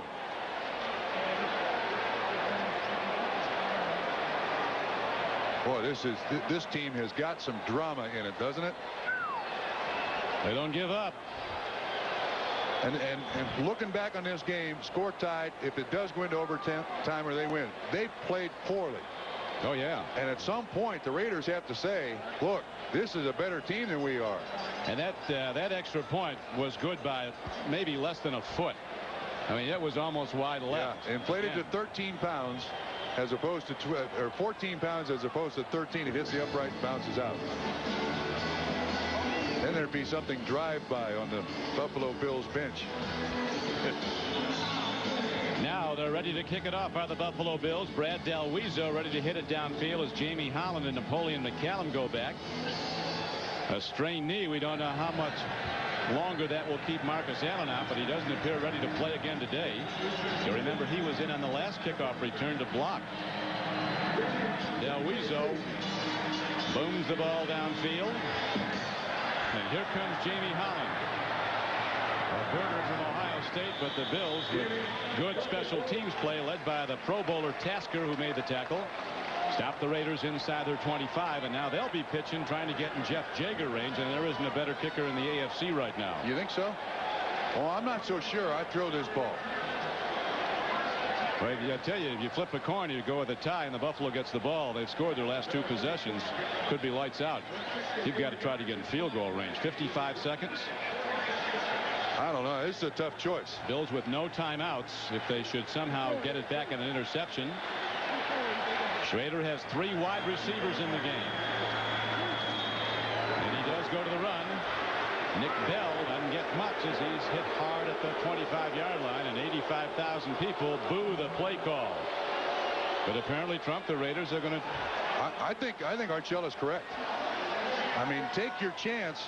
That they have a system in the first quarter. They ran the ball very well against this Buffalo defense. You take one shot at it at the end of the game. Now they go long. It could be a pick. Intercepted by Clifford Hicks. He's back inside the 50. Still on his feet. He beats one man. Clifford Hicks is inside the 30. 18 seconds to play. He is inside the 15-yard line. And Buffalo has the ball at the Raider 13-yard line with 15 seconds to play. Nate Odoms is the man who made the pick. 37. Hicks is 27. He was back with him. But it's Nate Odoms who makes the play. And this Buffalo team has got 9 lives. Goodness. That's just the 3rd pass attempt that Schrader has made in the second half. It's picked off. And they got a kick right now. They can't afford to do anything with no timeouts. Well, Dalwizo is on the field here to kick. No, I think it's Norwood again. It's Norwood. Is it? Yeah. Oh, my goodness. The Bills cannot risk. It is. Bills cannot risk running a play because they have no timeouts. We still could go to overtime with Norwood kicking. You know, all the kicks today that he's missed, except for the extra point, have been on the right hash. This one is on the left hash. And the last extra point which he made was just inside on the left side. He's 0 for 2 and a missed extra point. This is a 30-yard attempt. And, man, have the Raiders allowed the Buffalo Bills back in this game. Schrader's only interception could produce the game winner. This is the kind of effort that propels a team to the Super Bowl if they can win when they played poorly. Coach Marv Levy, who is schooled in special teams play, he was part of a Super Bowl coaching staff with George Allen at Washington when they went to the Super Bowl in '72. Be beaten by the Dolphins 14-7. He was the special teams coach then. Frank Reich is the holder, and a good one. The Raiders have blocked some kicks, Don. Yes, they have. Scott Davis has been the man who's been best at it. Field goal attempt. They would give the Bills the lead with now the penalty markers down. Side judge runs in, or the head linesman.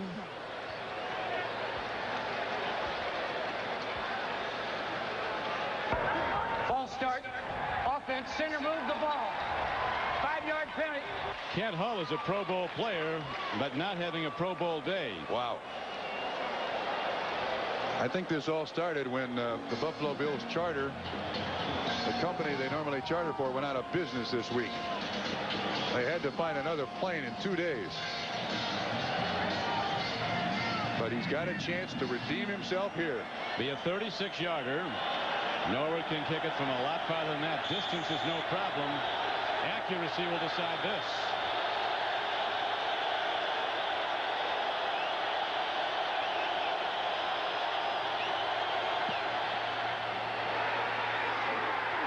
No good. Norwood misses again. That's 10 points He's missed.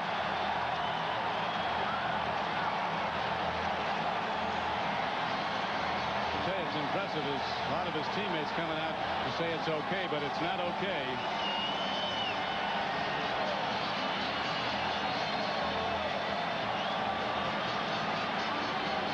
It's wide right again.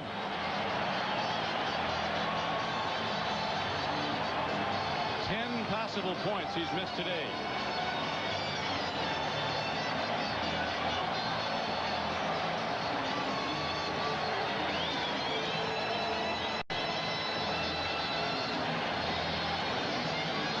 So the Raiders have renewed hope with 11 seconds to go. It is almost definite we're going to overtime. Scott Norwood is perplexed as anybody in the ball yard, trying to figure out why. His worst day as a professional, but the Bills are still in it. We welcome those of you who've been watching the Jets and the Lions. This is Don Prickey with Bob Trumpy. The Bills, after an interception by Nate Odoms, have just missed a field goal try from 36 yards out that would have given them the victory. The Lions a victor over the Jets today. And now Art Shell brings his team over as they'll regroup and get set for the coin toss as we're going to overtime. The game tied 27-all. The Jets going to 7-7, so their playoff chances about gone. The Lions, the final opponent for the Buffalo Bills on December 22nd at Orchard Park, New York. They become a 10-14. Yeah, well, in this game right here, Don, big advantage Raiders because of the kicker. I mean, the Buffalo Bills have to feel like they got to get it to the 10-yard line or in the end zone to win this game because of the 10 points Norwood's missed. And in the case of the Buffalo, it's your choice. Who follows? This is heads. This is tails. Will you call? Well, the coin is in the air, please. Tails. Tails is the call. It is a head. Raiders got the ball to start the overtime, and we come back. Bills, the visiting team, got the call, but the flip went the Raiders' way. We'll be back with overtime after these messages from your local station.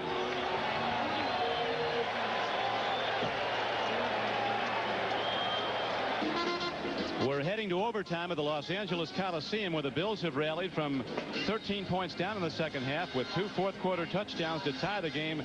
But they also have been victimized by their place kicker missing 3 field goals and an extra point that would have been a game winner. And as we look now at a 10-minute ticker that will include all the scores of the competition today in the National Football League.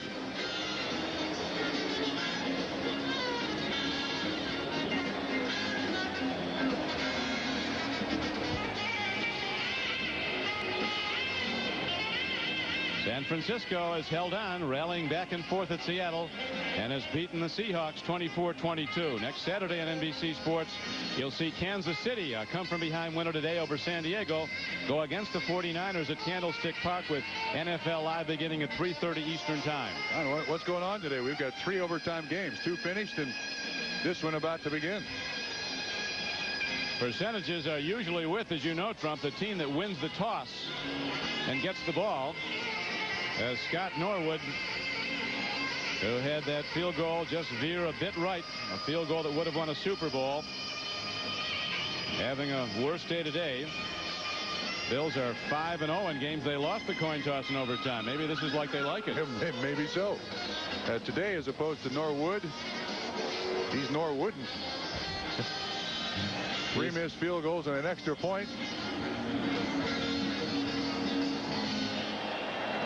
Norwooden indeed.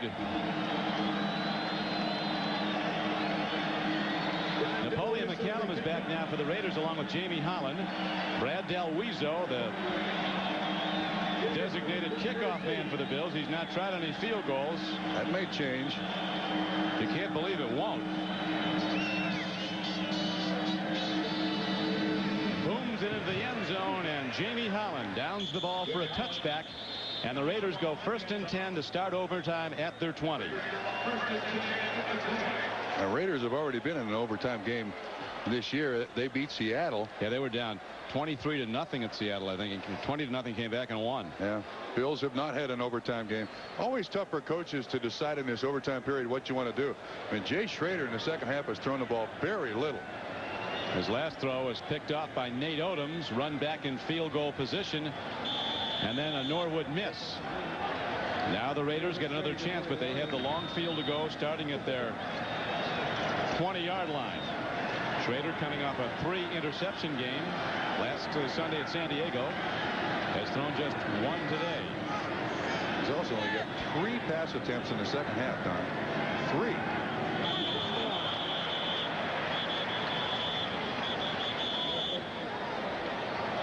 See if there was movement in the Raider offensive line.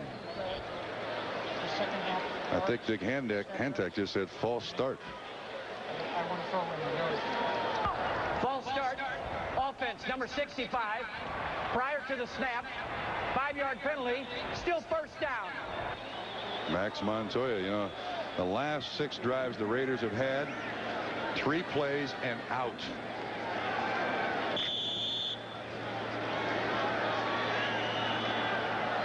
Raiders have been in a world of close games this season. Buffalo only in 2 with that number 1 offense. Now the Raiders have to go first down and 15. Schrader again back at the 13-yard line. First sack of the day as Bruce Smith comes crashing through. Jeff Wright was also there. You can see Schrader being very, very careful with that football. He pumped about 4 times and then pulled it down, and this Coliseum is quiet other than the boos. And Bruce Smith comes from the outside on Wilkerson. He's there. Jeff Wright's already got him. Bruce Smith gets everybody. He got all 4 of them, including his own guy. If in doubt, get them all. Second down and 17 for the Raiders in this tie game in overtime. 27 all. Schrader airs it out deep. Tim Brown going for the ball. Picked off by Mark Kelso. It's a clean interception by Mark Kelso, the free safety at the 36-yard line of the Bills. So Schrader playing error-free ball through almost 60 minutes of play. Now his last 2 passes intercepted. Kelso came from 40 yards away to make this interception. Goodness. Since the first half now, Jay Schrader is 0 for 4 throwing with 2 interceptions, and the Bills have the ball back.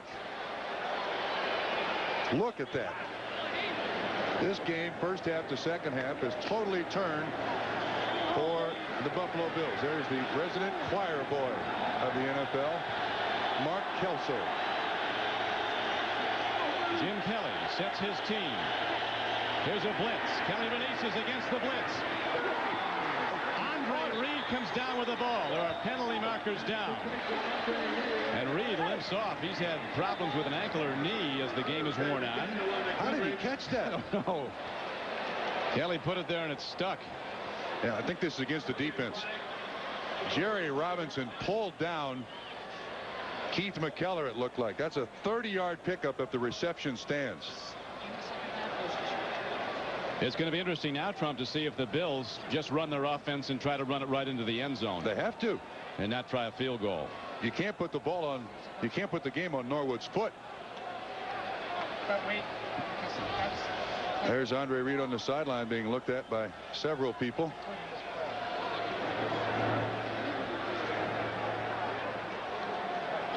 .31-yard pass play as the Bills are in long field goal range, but maybe there's no such thing today for the Bills as they have fought back one of the most spirited efforts in the history of this franchise, coming from way down. The place kicker missing field goals, missed 3, missing an extra point that would have been a game winner. Still they keep coming back to try again. You know, there comes a point where you owe your team more than another chance for a guy that's just having a bad day. The kicker doesn't even want to take the field. I mean, he didn't want the next kick on his foot. Scared to death of it.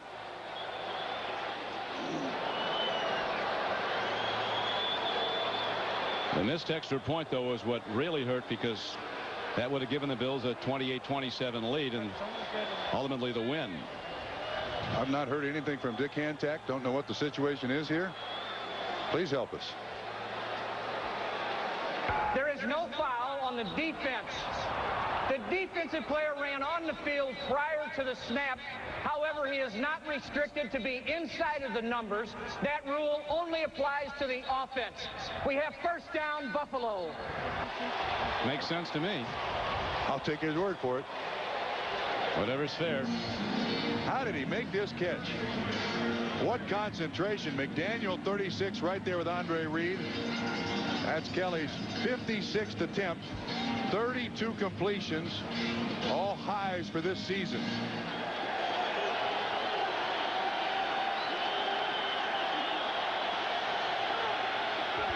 First down from the 34-yard line. Thurman Thomas with a blocker in front. And Thomas, the NFL's leading rusher, weaves his way down inside the 30 to about the 28-yard line. Time of no concern now as we're in overtime. 13:43 to play in it. As you know, in the regular season, if they're still tied at the end of a 15-minute overtime period, it counts as a half game won and a half game lost for each team. Look at this. They continue with the hurry-up offense in overtime. Amazing. It ain't bad, right? It's been in the hook on the last two times. It's working. Field goal try. Back to the run on 2nd down and 4. They take it down to the 25-yard line. It would be a 40-yard field goal. 50-yard field goal from here. Apparently Norwood's gotten the word from, but he's the guy.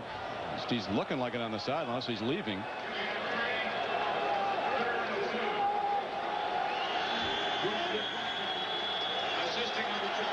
Bills are definitely going to try to score. Touchdown. Blitz coming, Don. Thomas. So here's a big 4th down now for Buffalo. Well, what do you do? Thurman Thomas's carry is just short of the first down. What do you do? Normally you'd say, here comes the holder and here comes the kicker. Marv Levy said he's my guy and I'm staying with him.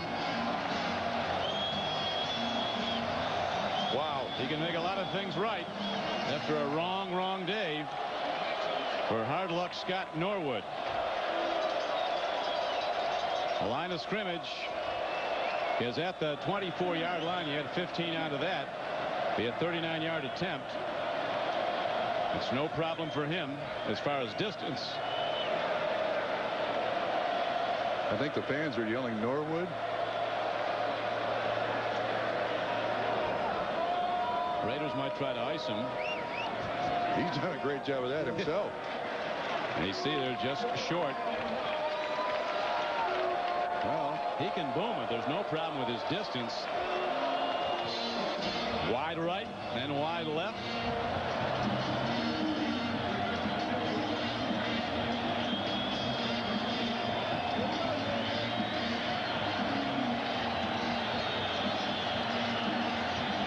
This is the game on the line once again for Scott Norwood and the Buffalo Bills. Coach Shell ready to come out there and try to block it himself. Well, they're positioning the ball be a 41-yard attempt, and the Raiders call timeout. That won't be the last, I don't think. Los Angeles, their first timeout.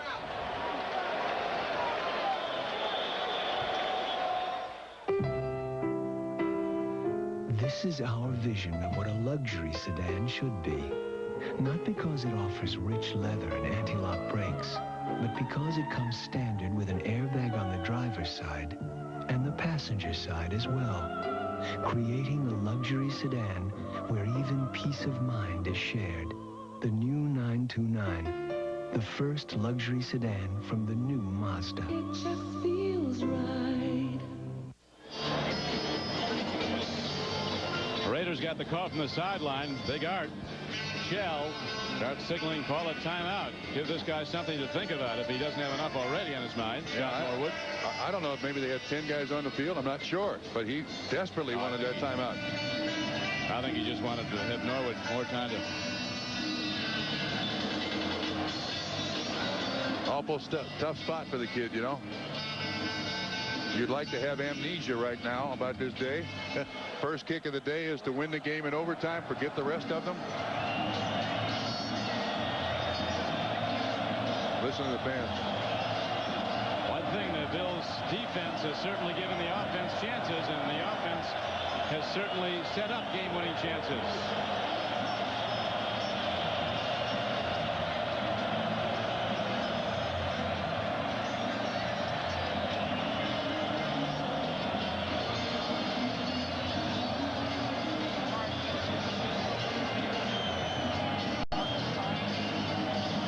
We know that Norwood's loose. He's had a lot of chances today, and he's been swinging the leg on the sideline. Frank Wright is the holder, the backup quarterback who's been so successful running the Bills when Jim Kelly's gone down briefly with injuries. Adam Linger is a snapper. Reich's a quarterback. Who knows? I'm pulling for it. Everybody is. These 85,000 Raider fans. Here's the kick on the way. It is good. And Scott Norwood gets one last chance and makes it pay. A 42-yard field goal, as despite miss after miss, Marv Levy stays with him for another game-deciding try, and Norwood finally comes through. As